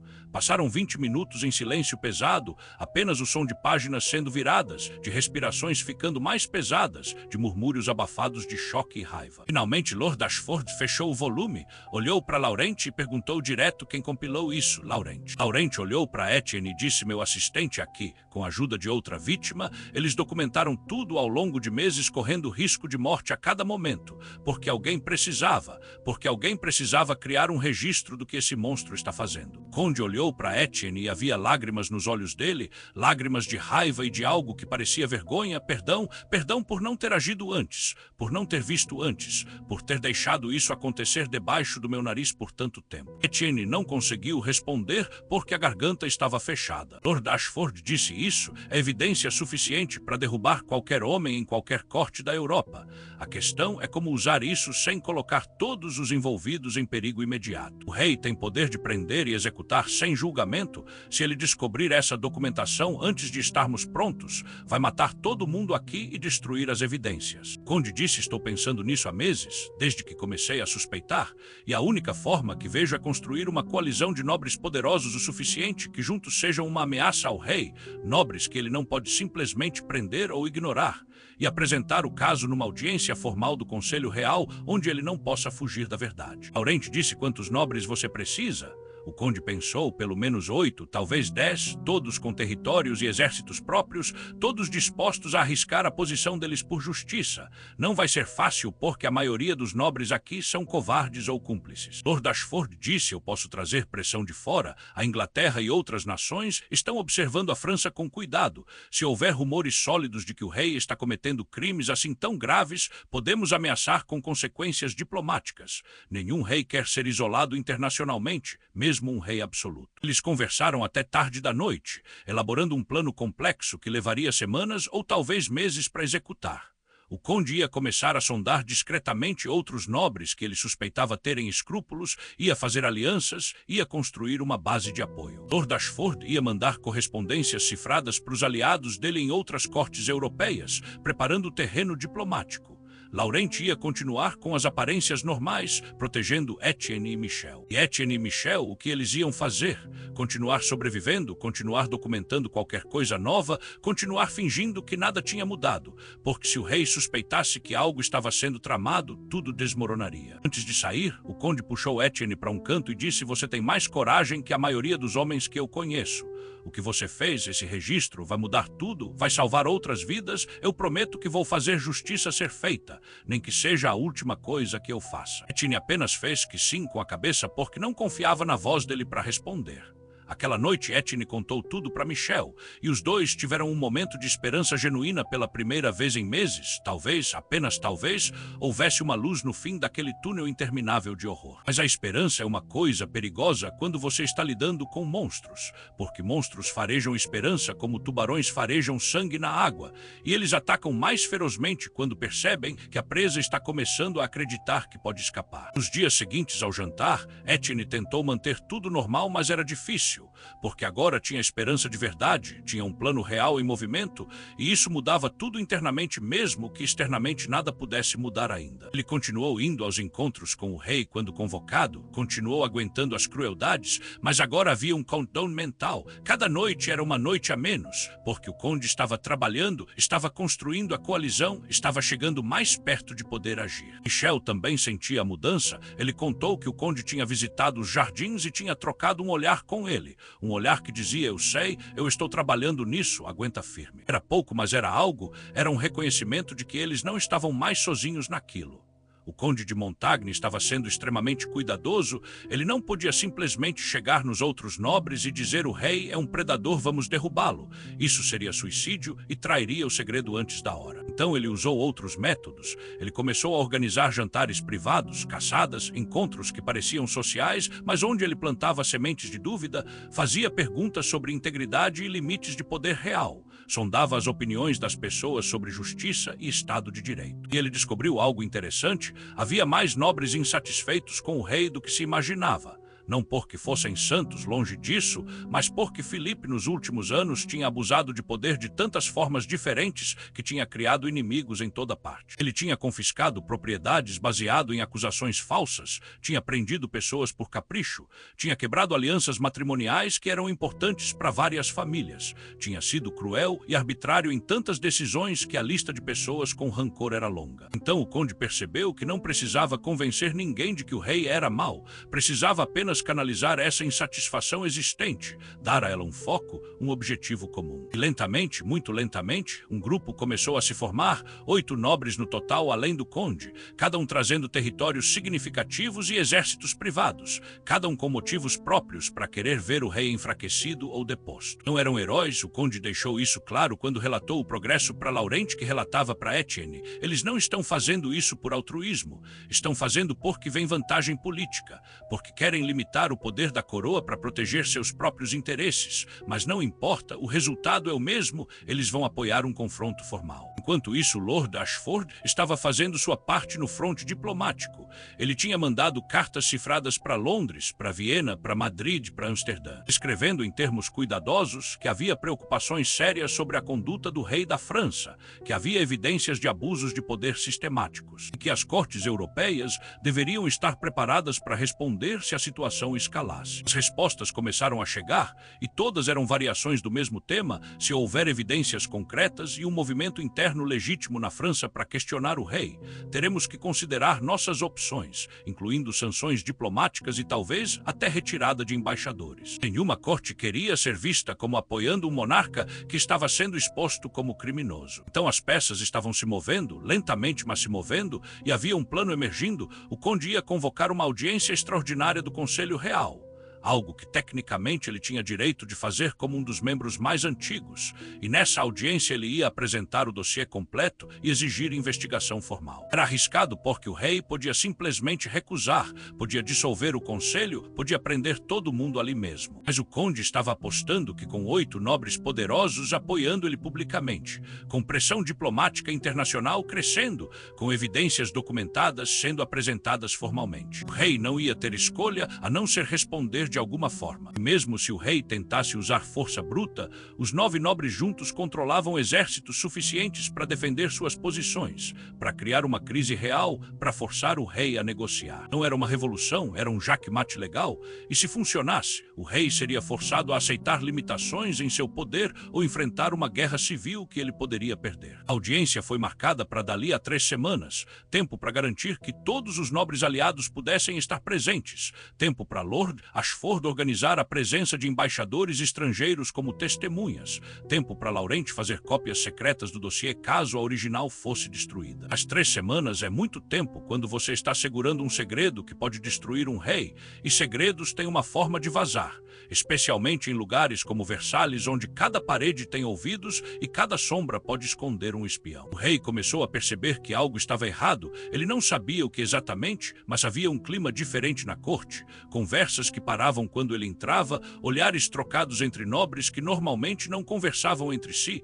uma tensão no ar que não estava lá antes. Filipe aumentou a vigilância, colocou espiões para seguir o conde de Montagne, mandou os servos dele observarem quem estava se encontrando com quem, começou a fazer perguntas diretas para conselheiros sobre o que estava acontecendo. E lentamente, muito lentamente, pedaços de informação começaram a chegar até ele, nada completo, nada que revelasse o plano todo, mas o suficiente para ele saber que que havia uma conspiração em movimento. 2 semanas antes da audiência marcada, o rei convocou uma reunião privada com seus conselheiros mais leais, aqueles que ele sabia que o apoiariam não importa o que, porque eram tão corruptos quanto ele e tinham tudo a perder se ele caísse. E nessa reunião ele disse claramente a um movimento contra mim, liderado pelo conde de Montagne: eu não sei exatamente o que eles estão planejando, mas sei que é algo sério. Precisamos descobrir e precisamos destruir antes que seja tarde demais. Um dos conselheiros sugeriu prender o conde imediatamente sob alguma acusação falsa, cortar a cabeça da cobra antes que possa atacar. Mas outro conselheiro mais esperto disse não. Isso pode unir os outros nobres contra você, pode fazer você parecer tirânico. Precisamos de algo mais sutil. Precisamos descobrir o que eles têm contra você e destruir as evidências primeiro. O rei concordou, então começou uma caça por evidências que o rei não sabia exatamente o que eram, mas sabia que existiam. Guardas reais começaram a revistar discretamente os aposentos de pessoas suspeitas, a vasculhar escritórios, a interceptar correspondências. Foi apenas questão de tempo até chegarem na biblioteca. Etienne estava trabalhando numa tarde quando 4 guardas entraram na biblioteca com uma ordem assinada pelo rei: vamos precisar revistar este espaço, procurando por documentos roubados ou contrabandeados. Monsieur Laurent protestou: isso é ultraje, esta é a biblioteca real, não um covil de ladrões. Mas os guardas tinham ordens diretas do rei e começaram a procurar. Etienne sentiu o pânico subir. O dossiê original tinha sido levado pelo conde, mas ele tinha feito anotações preliminares que estavam escondidas no seu quarto no sótão. Se os guardas procurassem lá também, se encontrassem qualquer coisa, estaria acabado. Os guardas reviraram a biblioteca por horas, olharam cada prateleira, cada mesa, cada gaveta, mas não acharam nada suspeito porque o dossiê não estava mais lá. Finalmente eles saíram, mas o líder deles disse: vamos voltar e vamos revistar os aposentos de todos os servos também. Ninguém está acima de suspeita. Etienne tinha talvez 1 hora antes que os guardas chegassem no sótão. Ele precisava destruir qualquer evidência que tivesse no quarto dele. Precisava garantir que não houvesse nada que pudesse ligá-lo ao dossiê. Ele correu para o quarto, pegou todas as anotações que tinha guardado debaixo do colchão, todas as cartas para a família que tinha escrito, mas não mandado, tudo que pudesse ser incriminador. Não tinha tempo para queimar direito, então ele rasgou tudo em pedaços minúsculos, misturou com lixo comum e distribuiu pelos baldes de lixo de vários andares diferentes do palácio, tornando impossível alguém juntar as peças. Era a única coisa que podia fazer. Quando os guardas chegaram para revistar o quarto dele 30 minutos depois, não encontraram nada, absolutamente nada além de roupas simples, alguns livros pessoais comuns, uma foto da mãe, nada suspeito. O guarda-chefe olhou para Etienne com desconfiança, mas não tinha nada que pudesse usar. Então disse: você teve sorte hoje, mas estamos de olho em você. Michel também foi revistado, mas ele tinha sido mais cuidadoso. Nunca tinha guardado nada escrito no quarto dele. Sempre tinha dado tudo para Etienne, que escondia na biblioteca. Então o quarto dele estava limpo também. Mas a mensagem estava clara: o rei estava caçando, estava perto de descobrir algo e o tempo estava acabando. O conde foi informado imediatamente sobre as revistas e ele tomou uma decisão: não podemos esperar 3 semanas, precisamos agir agora. Preciso convocar a audiência extraordinária para a semana que vem. É arriscado porque nem todos os nobres aliados conseguirão estar aqui com tão pouco aviso. Mas é mais arriscado esperar e dar ao rei tempo para descobrir tudo. Lord Ashford concordou: eu vou mandar mensagens urgentes para os embaixadores, alguns conseguirão estar presentes, a pressão internacional vai existir mesmo que não seja tão forte quanto gostaríamos, mas é melhor do que nada. Laurent disse: e as cópias do dossiê, terminei 3 cópias completas, estão escondidas em lugares diferentes, mesmo se ele destruir uma, as outras sobrevivem. Então foi decidido: a audiência seria em 5 dias, no salão do Conselho Real, na presença de pelo menos 6 dos 9 nobres aliados que conseguiriam chegar a tempo, 3 embaixadores estrangeiros e membros seniores da corte. Seria um confronto público, formal e recusável. Etienne e Michel foram informados e os dois sabiam que os próximos 5 dias seriam os mais perigosos de suas vidas, porque se o rei descobrisse o plano antes da audiência, todo mundo estaria morto.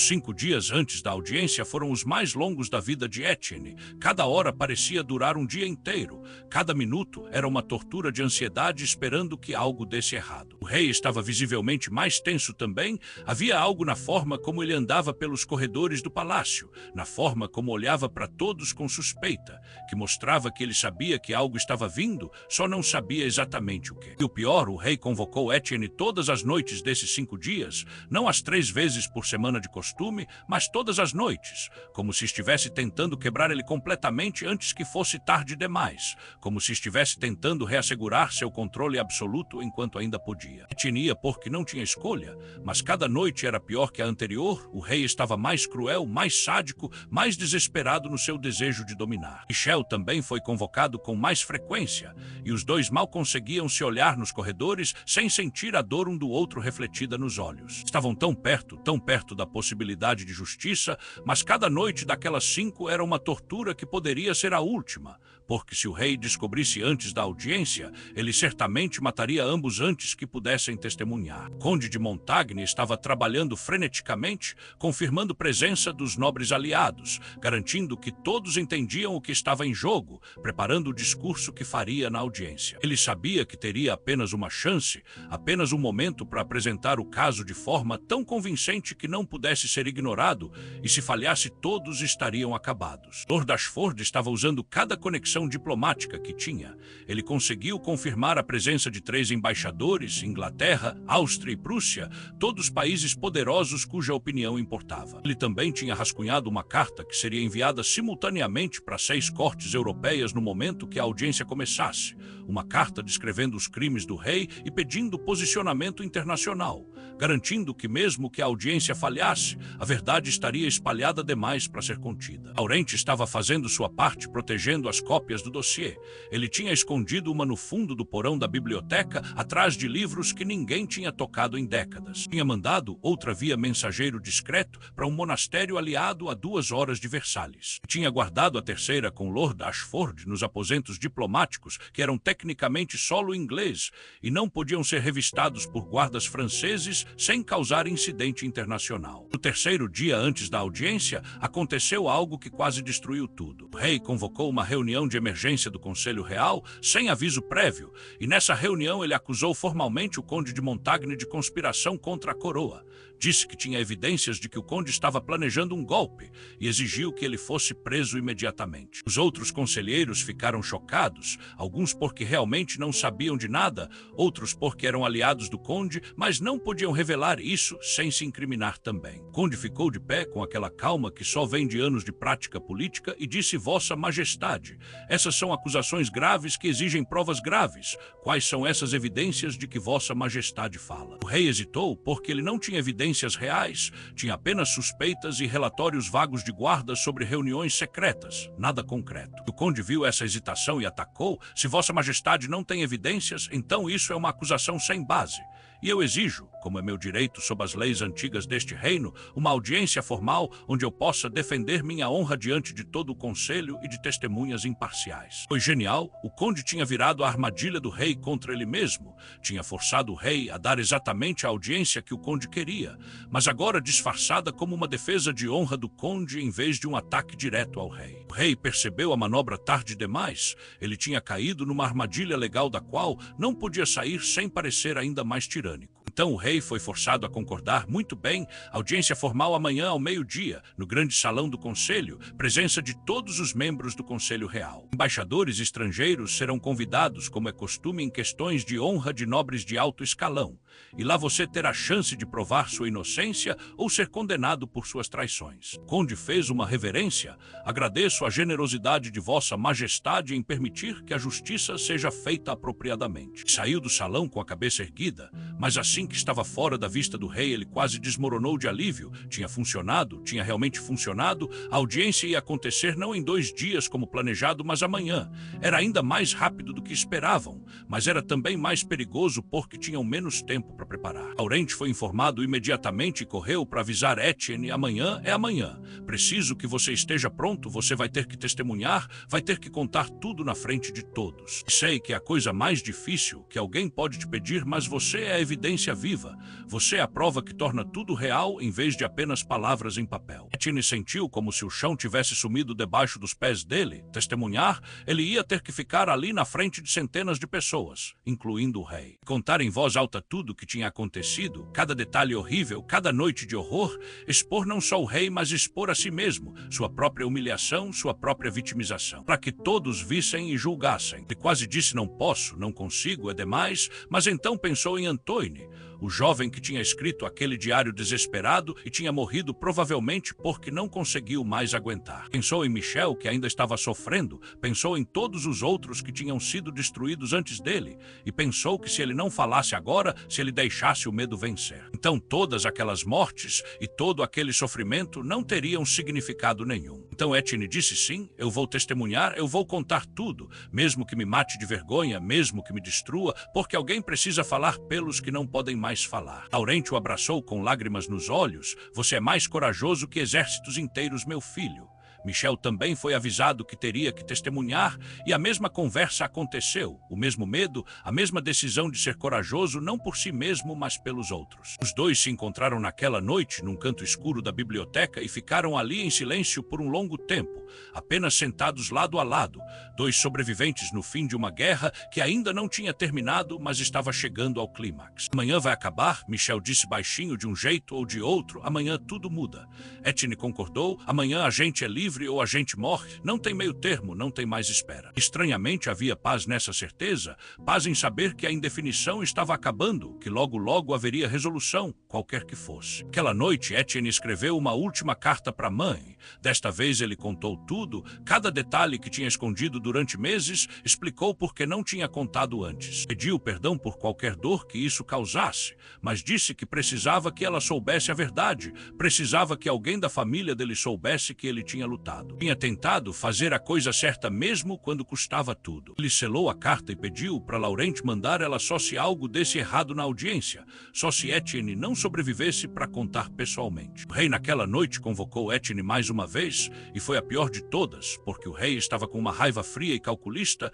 Ele ainda não sabia exatamente o que estava por vir, mas ele sabia que tinha algo a ver com Etienne de alguma forma. Sabia que esse servo, que ele tinha dominado completamente, talvez não fosse tão dominado quanto parecia. Então o rei passou horas naquela noite não apenas abusando dele, mas interrogando, fazendo perguntas sobre o que Etienne sabia, sobre com quem tinha conversado, sobre se tinha notado algo estranho na biblioteca, sobre se Laurente tinha recebido visitas incomuns. Etienne mentiu em cada resposta, disse que não sabia de nada, que estava apenas fazendo seu trabalho, que não tinha notado nada de diferente. O rei não acreditou completamente, mas também não tinha prova para contradizer, então eventualmente desistiu de perguntar e voltou para a crueldade pura, como se tentar quebrar Etienne completamente antes que fosse tarde demais. Quando finalmente deixou Etienne ir, já era quase amanhecer, e o rei disse uma última coisa: amanhã algumas verdades vão vir à tona, e você vai descobrir que mexer com reis tem consequências terríveis. Espero que tenha valido a pena qualquer que seja a sua traição. Etienne saiu daquele quarto mal conseguindo andar. O corpo doía, a alma doía,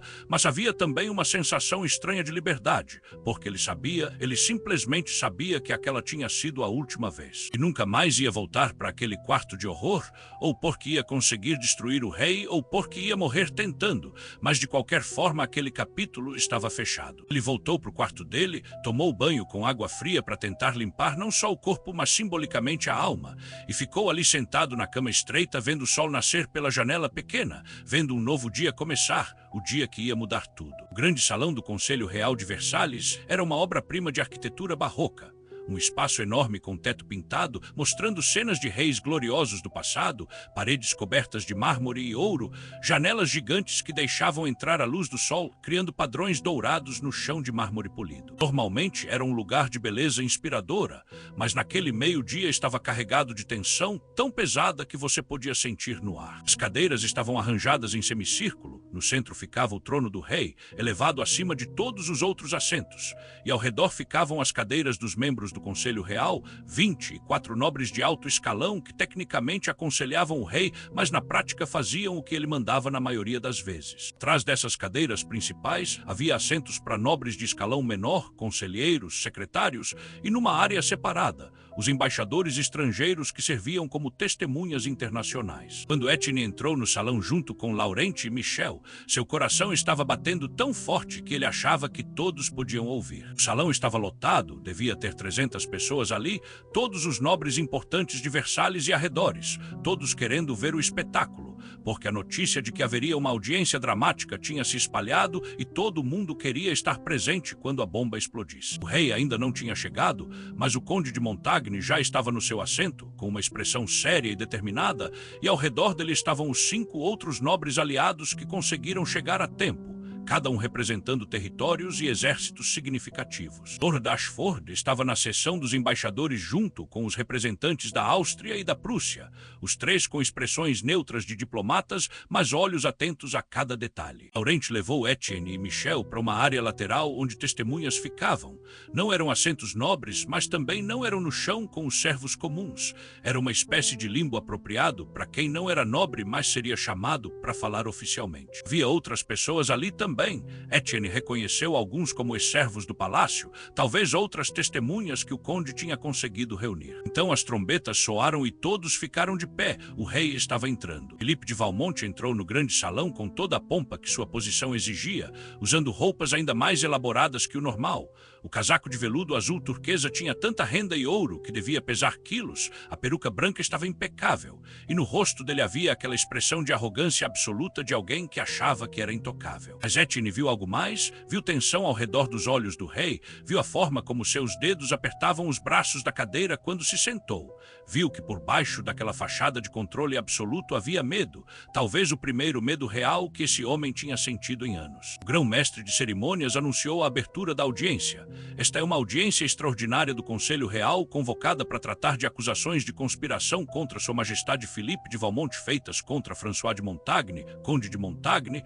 O acusado tem direito de apresentar sua defesa e chamar testemunhas, que a verdade prevaleça. O conde se levantou e fez uma reverência respeitosa ao rei, mas havia aço nos olhos dele quando começou a falar. Vossa Majestade, membros ilustres do Conselho, embaixadores de nações amigas, eu fui acusado de conspiração e venho aqui não apenas para me defender, mas para expor uma verdade muito mais grave. Uma verdade sobre abusos de poder que tem acontecido neste palácio por anos, crimes cometidos por alguém em posição de autoridade absoluta contra aqueles que não podiam se defender. O salão ficou em silêncio absoluto, você podia ouvir uma agulha cair, todos sabiam que algo enorme estava prestes a ser revelado.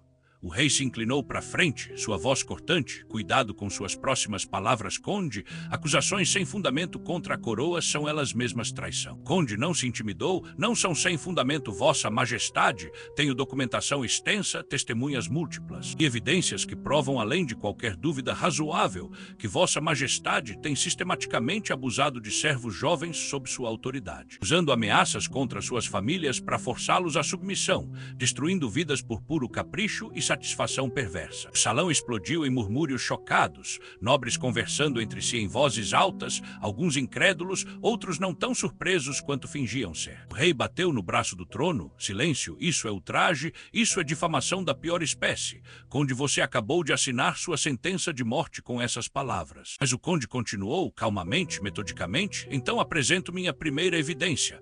Um dossiê compilado ao longo de meses por 2 vítimas corajosas, documentando cada encontro forçado, cada ameaça, cada crime. E ele levantou o volume encadernado, aquele mesmo que Etienne tinha criado com tanto cuidado e terror. Um conselheiro do rei se levantou. Isso pode ser falsificado. Qualquer um pode escrever qualquer coisa num livro. Não prova nada. Conde sorriu sem humor. Então chamo minha primeira testemunha, Monsieur Etienne Moreau, assistente de bibliotecário, uma das vítimas cujo testemunho está documentado aqui. Todos os olhos se viraram para Etienne, centenas de pares de olhos, incluindo os do rei, que estavam queimando com uma fúria tão intensa que Etienne sentiu fisicamente. Por um segundo, Etienne não conseguiu se mover, estava congelado de terror, mas então sentiu uma mão no ombro dele. Era Laurent, apertando gentilmente, dando força silenciosa. Etienne se levantou, as pernas tremendo tanto que ele mal conseguia andar, mas ele andou, atravessou aquele salão enorme sob o olhar de todos e ficou de pé no centro, sozinho, exposto, vulnerável, mas também pela primeira vez em meses, livre para falar a verdade. Conde perguntou gentilmente, Monsieur Moreau, por favor, conte ao conselho o que aconteceu com você desde que chegou a Versalhes. Etienne respirou fundo 3 vezes, olhou direto para o rei, que estava com uma expressão de ódio absoluto, e começou a falar. Ele contou tudo, com a voz tremendo no começo, mas ficando mais firme conforme continuava. Contou sobre a primeira vez que o rei apareceu na biblioteca, sobre como foi gradualmente armada a situação, sobre a noite que o rei deu o ultimato, sobre as ameaças contra sua mãe e irmãs, sobre os encontros forçados 3 vezes por semana que viraram 5 vezes por semana, sobre as crueldades psicológicas, sobre a humilhação constante, sobre como ele tinha que fingir que nada estava acontecendo durante o dia enquanto morria por dentro. O salão estava em silêncio absoluto agora. Não eram murmúrios mais, era um silêncio de choque e horror, porque Etienne estava falando com uma honestidade tão crua, tão visceral, que era impossível duvidar que era verdade. Ele não estava exagerando, não estava sendo dramático, estava apenas contando fatos de uma forma que fazia todos presentes sentirem a dor, a humilhação, o desespero. Quando Etienne chegou na parte onde encontrou o diário de Antoine, onde percebeu que não era o primeiro, que havia uma trilha de vítimas antes dele, sua voz quebrou e ele precisou parar por um momento para se recompor. Conde deu a ele um copo de água, esperou pacientemente, e então Etienne continuou, contou sobre a decisão de documentar tudo, sobre ter encontrado Michel, sobre juntos terem criado o dossiê não por vingança, mas por justiça, por todas as vítimas que não podiam mais falar. Quando Etienne terminou, havia lágrimas em muitos rostos no salão, até nobres endurecidos por décadas de política cruel estavam visivelmente abalados, porque ali estava um jovem que tinha perdido tudo, dignidade, inocência, paz, mas tinha mantido coragem suficiente para documentar e agora testemunhar, e isso era mais poderoso que qualquer exército. O rei tentou se defender. Isso é mentira, tudo isso é mentira de um servo ressentido que provavelmente foi demitido por incompetência e agora busca vingança. Não há prova nenhuma além da palavra dele contra a minha, e eu sou o rei da França. Mas o conde estava preparado para isso, então chamo minha segunda testemunha, Michel Belmont, assistente de jardineiro, outra vítima.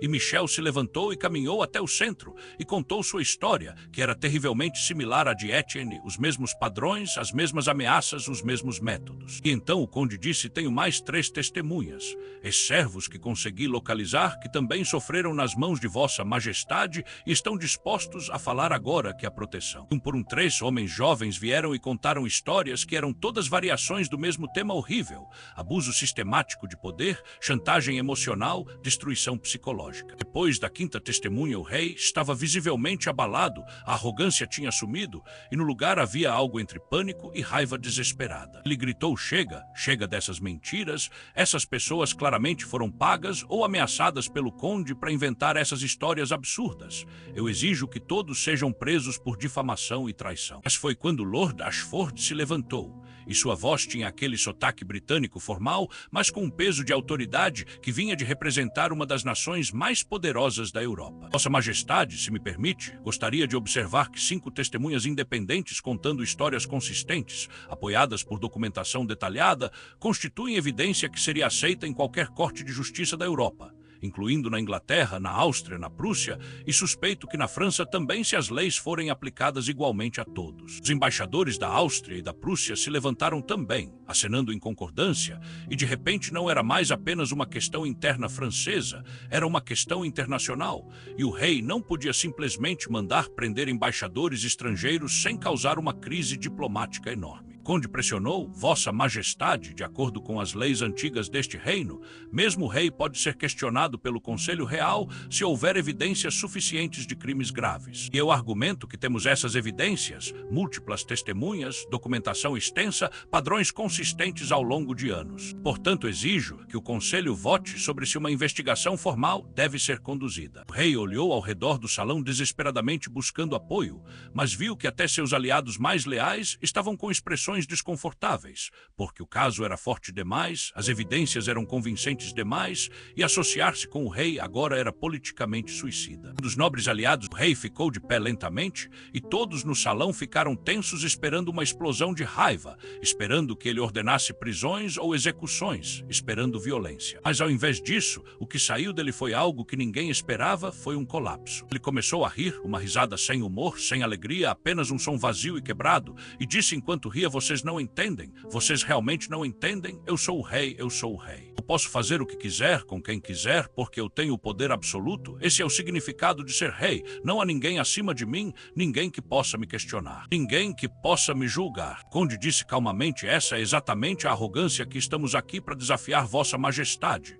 A ideia de que poder absoluto dá direito de fazer qualquer mal sem consequências. Isso não é monarquia, isso é tirania, e até mesmo reis podem ser tiranos, e tiranos podem e devem ser derrubados. O rei parou de rir e ficou muito quieto, e então começou a falar, e dessa vez não era o rei arrogante, era apenas um homem quebrado despejando anos de raiva e dor e justificativas distorcidas. Vocês querem saber por quê? Querem entender? Eu vou contar então, porque no fim não importa mais, eu já perdi. E o rei contou sua história, contou sobre ser ignorado a vida inteira, sobre nunca ser amado pelo pai que só se importava com os irmãos mais velhos, sobre chegar ao poder sem preparação e com raiva consumindo, sobre a esposa que se afastou depois das mortes dos filhos, sobre a solidão tão profunda que virou um buraco negro dentro do peito dele que precisava ser preenchido de alguma forma. Eu comecei pequeno, o rei disse com voz distante, apenas olhando, observando beleza jovem e inocência, coisas que eu nunca tive, coisas que foram negadas para mim. E então olhar não foi suficiente, eu precisava possuir, precisava controlar, precisava sentir que alguém era completamente meu, completamente dependente de mim, porque isso enchia o vazio por alguns momentos. Quanto mais eu fazia, mais fácil ficava, porque ninguém parava, ninguém questionava, todos abaixavam a cabeça e fingiam não ver. Então eu interpretei isso como permissão, como confirmação de que eu podia realmente fazer qualquer coisa. E as vítimas eram tão fáceis de escolher. Sempre tinha alguém desesperado, sempre tinha alguém com família vulnerável, sempre tinha alguém que não tinha escolha a não ser se submeter. Eu sabia que estava destruindo vidas, o rei continuou e agora havia lágrimas nos olhos dele. Lágrimas não de arrependimento real, mas de autopiedade. Eu sabia e fiz mesmo assim. Porque a dor deles era menos importante que o alívio temporário que me dava, porque eu convenci a mim mesmo que como rei eu tinha direito. E eles deveriam ser honrados de serem escolhidos por mim. Etienne ainda estava ali no centro do salão, ouvindo a confissão do rei, e não sentiu satisfação nenhuma, apenas um cansaço profundo. Porque o rei estava tentando transformar seus cremes em tragédia pessoal, tentando fazer todos sentirem pena dele, e talvez alguns sentissem, mas Etienne não sentia, porque solidão não justifica destruir outros. Dor pessoal não dá direito de causar dor pior em pessoas inocentes. Conde quebrou o silêncio, então Vossa Majestade está confessando, está admitindo que os crimes documentados e testemunhados são reais. O rei olhou para ele com olhos vazios e disse, estou confessando que sou humano, imperfeito, quebrado, e que usei poder que não deveria ter usado, mas não me arrependo realmente. Como posso me arrepender do único jeito que encontrei de sentir algo além de vazio? Houve um silêncio pesado no salão,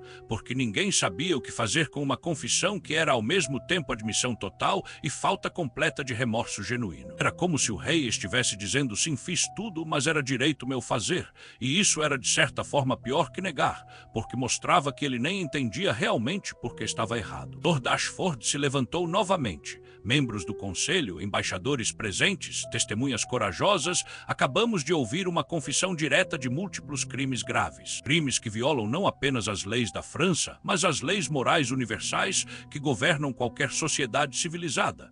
E, portanto, não é mais questão de investigar se os crimes ocorreram, mas sim de determinar quais devem ser as consequências. Conde concordou, de acordo com as leis antigas da França, quando um monarca é considerado inepto ou criminoso por maioria do Conselho Real. Ele pode ser deposto e um regente ou sucessor pode ser nomeado. Eu proponho uma votação formal sobre a deposição de Philippe de Valmont como rei da França, devido a comprovados abusos de poder e crimes contra seus súditos. O rei ficou lívido. Vocês não têm autoridade para me depor, isso é traição, isso é rebelião, eu vou mandar matar todos vocês. A sua voz estava quebrada, sem poder real atrás das ameaças, porque todos sabiam que ele tinha perdido, que o poder já tinha escorregado das mãos dele. Antes da votação acontecer, um dos conselheiros mais velhos, um homem que tinha servido 3 reis, se levantou e disse algo que todos estavam pensando, mas ninguém tinha coragem de falar. Talvez não precisemos chegar à deposição completa, talvez possamos oferecer uma alternativa que preserve alguma dignidade da coroa enquanto remove o perigo. Vossa Majestade poderia abdicar voluntariamente em favor do primo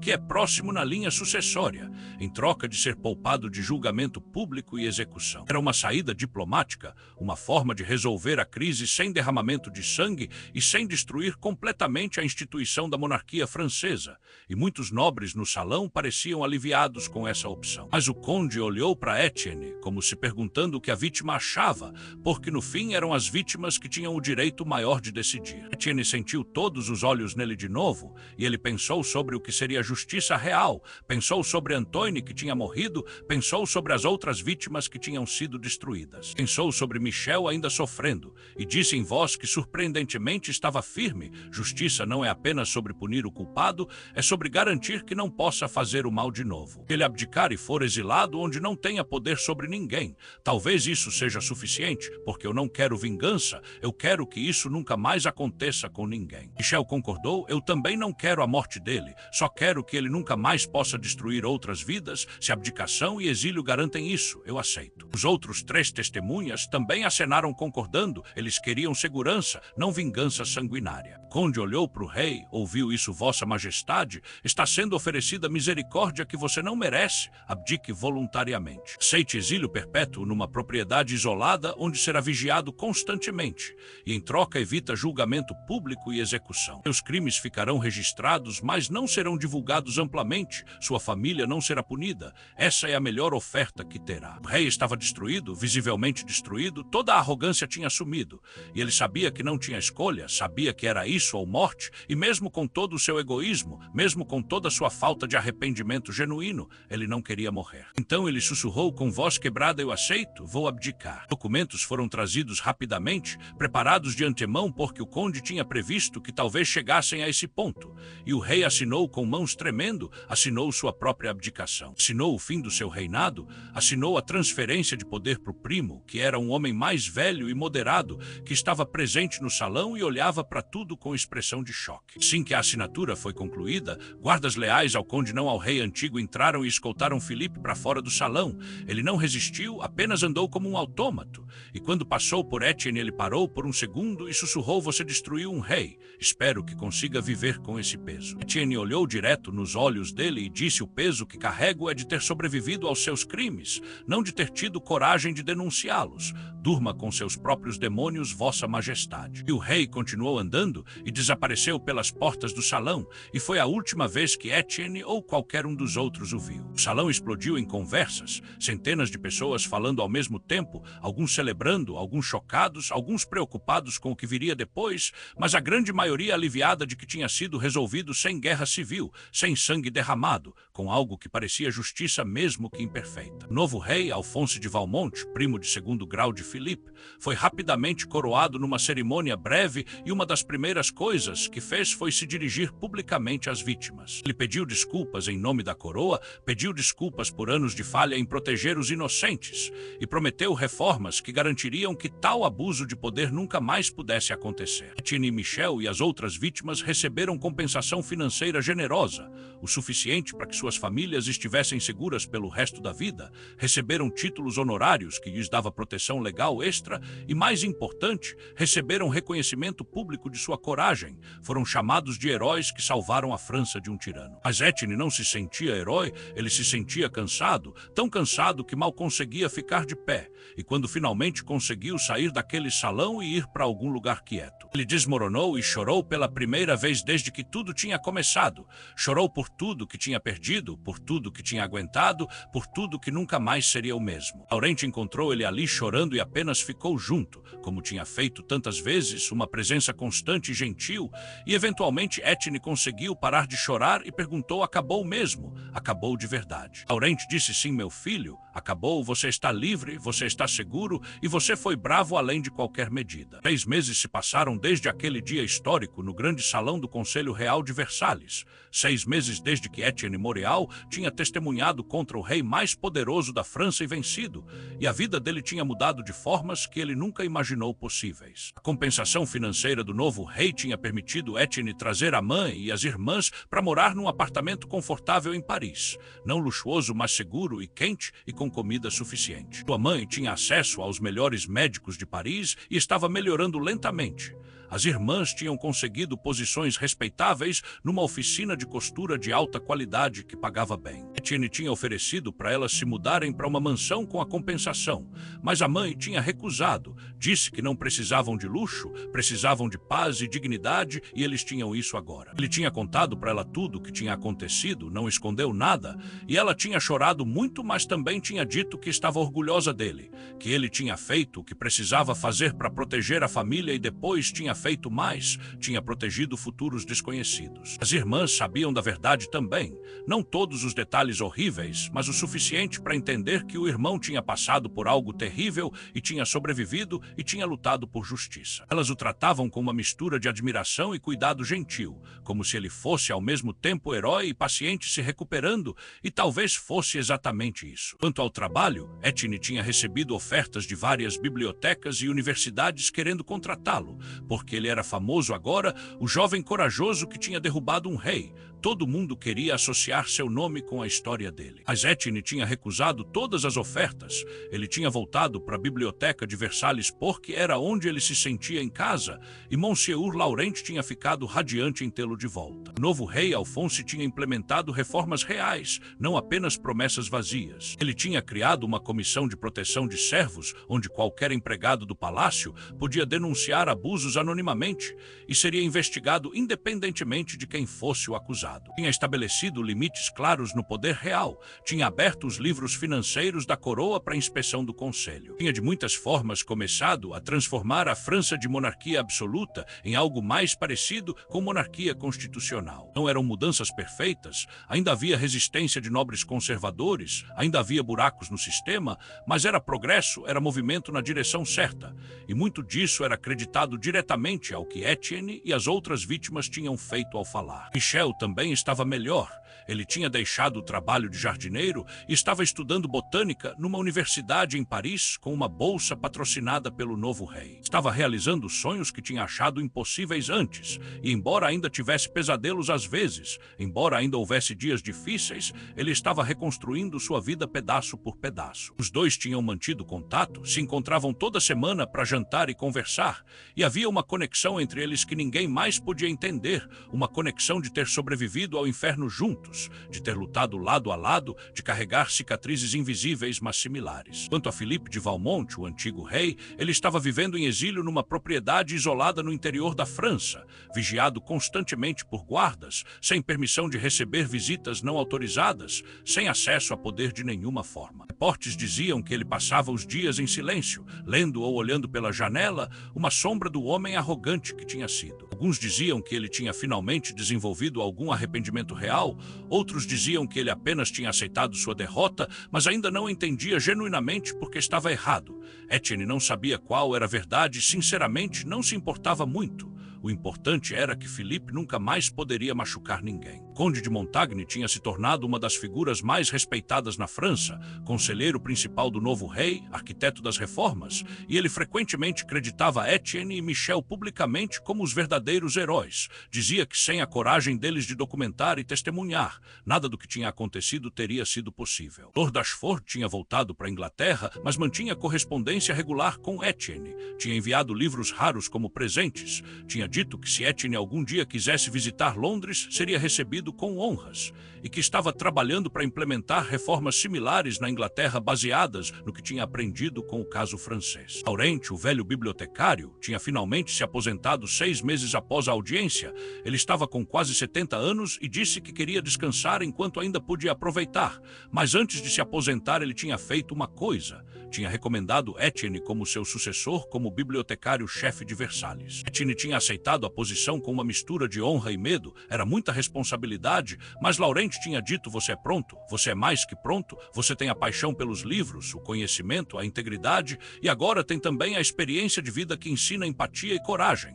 Você vai ser um bibliotecário excepcional. Então agora Etienne Morial, aos 25 anos, era o bibliotecário-chefe do Palácio de Versalhes, responsável por uma das maiores coleções de livros da Europa, e ele levava o trabalho muito a sério, mas também com alegria, porque era onde ele se sentia ele mesmo, rodeado de livros, de conhecimento, de histórias que atravessavam séculos. Ele tinha começado um projeto especial também, estava catalogando e preservando histórias de pessoas comuns ao longo da história francesa, especialmente de servos e trabalhadores cujas vozes eram frequentemente perdidas porque não eram nobres, não eram importantes para os registros oficiais. Ele achava que se a história do que tinha acontecido com ele provava algo, era que histórias de pessoas comuns importavam, que suas vidas e sofrimentos e triunfos mereciam ser lembrados. E ele tinha criado uma seção especial na biblioteca, um pequeno canto com uma placa que dizia Memórias dos Silenciados, onde guardava diários e cartas e documentos de pessoas que tinham sofrido injustiças,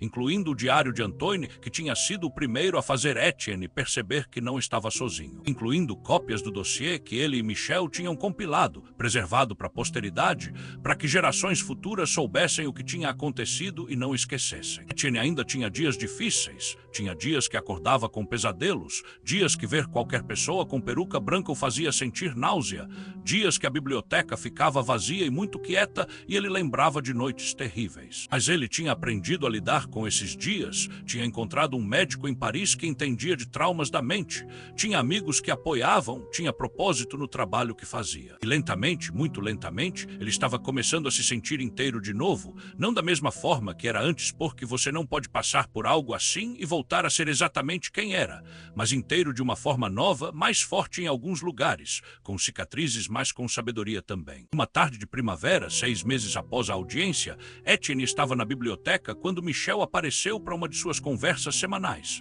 mas dessa vez ele trouxe alguém, um jovem de talvez 18 anos que parecia nervoso. Michel explicou: Etienne, esse é Thomas, ele é novo no palácio, trabalha nas cozinhas, e ele veio me perguntar se as histórias que ouviu sobre nós eram verdade, se realmente tinha acontecido o que as pessoas falam, e eu achei que seria melhor ele ouvir de você diretamente. Etienne olhou para o jovem Thomas e viu no rosto dele uma mistura de curiosidade e algo mais, algo que parecia alívio de saber que não estava sozinho, e Etienne entendeu imediatamente. Ele disse gentilmente: as histórias são verdadeiras, Thomas, e se você está perguntando por que algo está acontecendo com você agora, algo que você não sabe como lidar, você veio ao lugar certo, porque não importa o que seja, você não está sozinho não mais. Thomas começou a chorar e disse entre soluços: um dos cozinheiros-chefes tem feito coisas, me tocando de formas que não são certas, fazendo comentários, ameaçando que se eu contar vou perder o emprego e minha família precisa do dinheiro. Etienne sentiu raiva subir, mas controlou, respirou fundo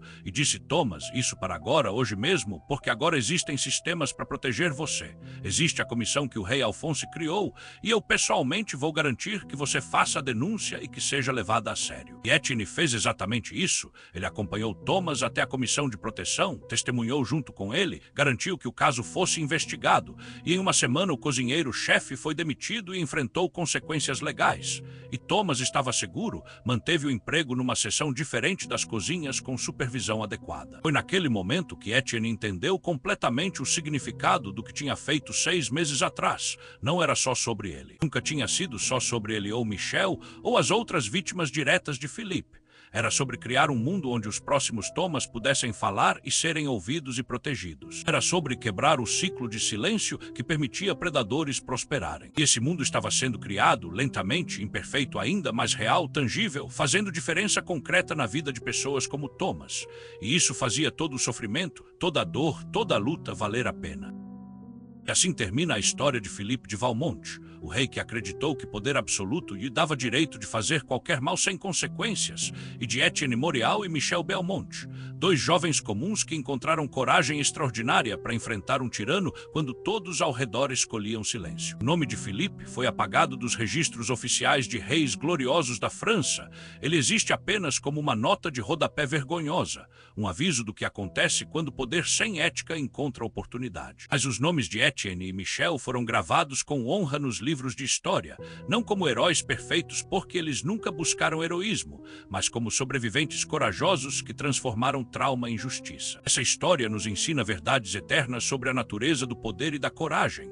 Nos ensina que poder absoluto sem vigilância sempre leva a abusos terríveis, porque seres humanos, não importa quão elevada sua posição, têm capacidade enorme para crueldade quando não há nada que os impeça. Nos ensina que sistemas que permitem a uma pessoa ter autoridade total sobre outras sem possibilidade de questionamento são sistemas que inevitavelmente criarão vítimas. Mas também nos ensina que silêncio cúmplice é tão perigoso quanto a crueldade ativa, porque na corte de Versalhes havia centenas de pessoas que sabiam ou suspeitavam do que Filipe estava fazendo e escolheram não ver, não falar, não agir, e com cada escolha de silêncio eles permitiram que o horror continuasse, permitiram que mais vítimas fossem destruídas. A história nos ensina sobre a importância crucial de documentação, porque sem o dossiê meticuloso que Etienne e Michel compilaram, sem as evidências escritas que tornavam impossível negar, teria sido apenas palavra contra palavra e a palavra de um rei teria prevalecido como sempre prevalecia. Registrar a verdade, guardar evidências, criar trilhas de papel que sobrevivem além de memórias individuais.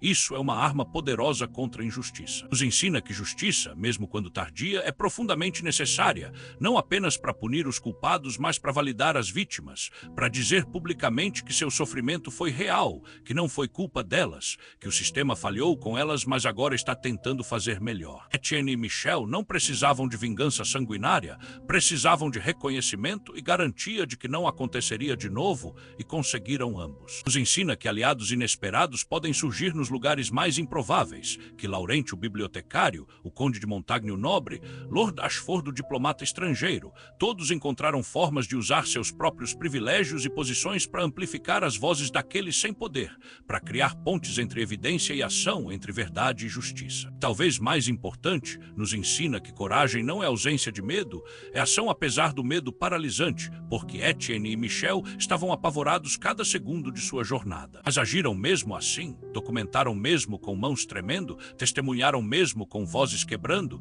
e fizeram diferença justamente porque não deixaram o medo vencer. Hoje, mais de 250 anos depois, vivemos num mundo que ainda luta com questões similares. Vivemos num mundo onde pessoas em posições de poder ainda abusam desse poder, onde instituições ainda protegem predadores, onde vítimas ainda têm medo de falar porque o sistema frequentemente não acredita ou não se importa ou pune o mensageiro em vez do criminoso. Mas também vivemos num mundo onde os movimentos de justiça que Etienne e Michel ajudaram a começar continuam, onde cada vez mais vítimas estão encontrando coragem para falar, onde mais sistemas de proteção estão sendo criados, onde a ideia de que ninguém, não importa quão poderoso, está acima da lei e da ética, está se espalhando e se fortalecendo. A luta não acabou, talvez nunca acabe completamente, porque sempre haverá pessoas que tentarão abusar de poder, sempre haverá predadores buscando vítimas vulneráveis. Mas a cada história como a de Etienne e Michel que é contada e lembrada, a cada sistema que é reformado, a cada vítima que fala e é acreditada, nós damos mais um passo em direção a um mundo mais justo. Se você ficou mais de uma hora aqui comigo, conhecendo os bastidores mais sombrios do poder absoluto,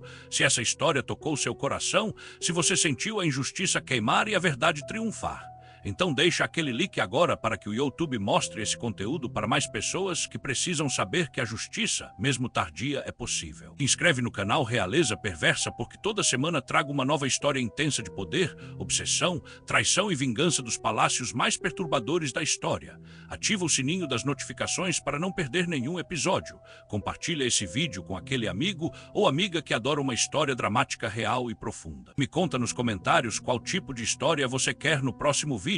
Histórias de rainhas obcecadas, imperadores cruéis, duques manipuladores ou príncipes psicopatas, sua opinião decide o próximo destino. Até a próxima história, e lembre-se sempre, a verdade não envelhece, ela apenas espera sua hora de brilhar, e nenhum tirano, não importa quão alto tenha subido nos degraus do poder, não importa quantas coroas falsas tenha adornado sua cabeça com mentiras, pode dormir em paz quando há uma voz disposta a lembrar e uma pessoa corajosa disposta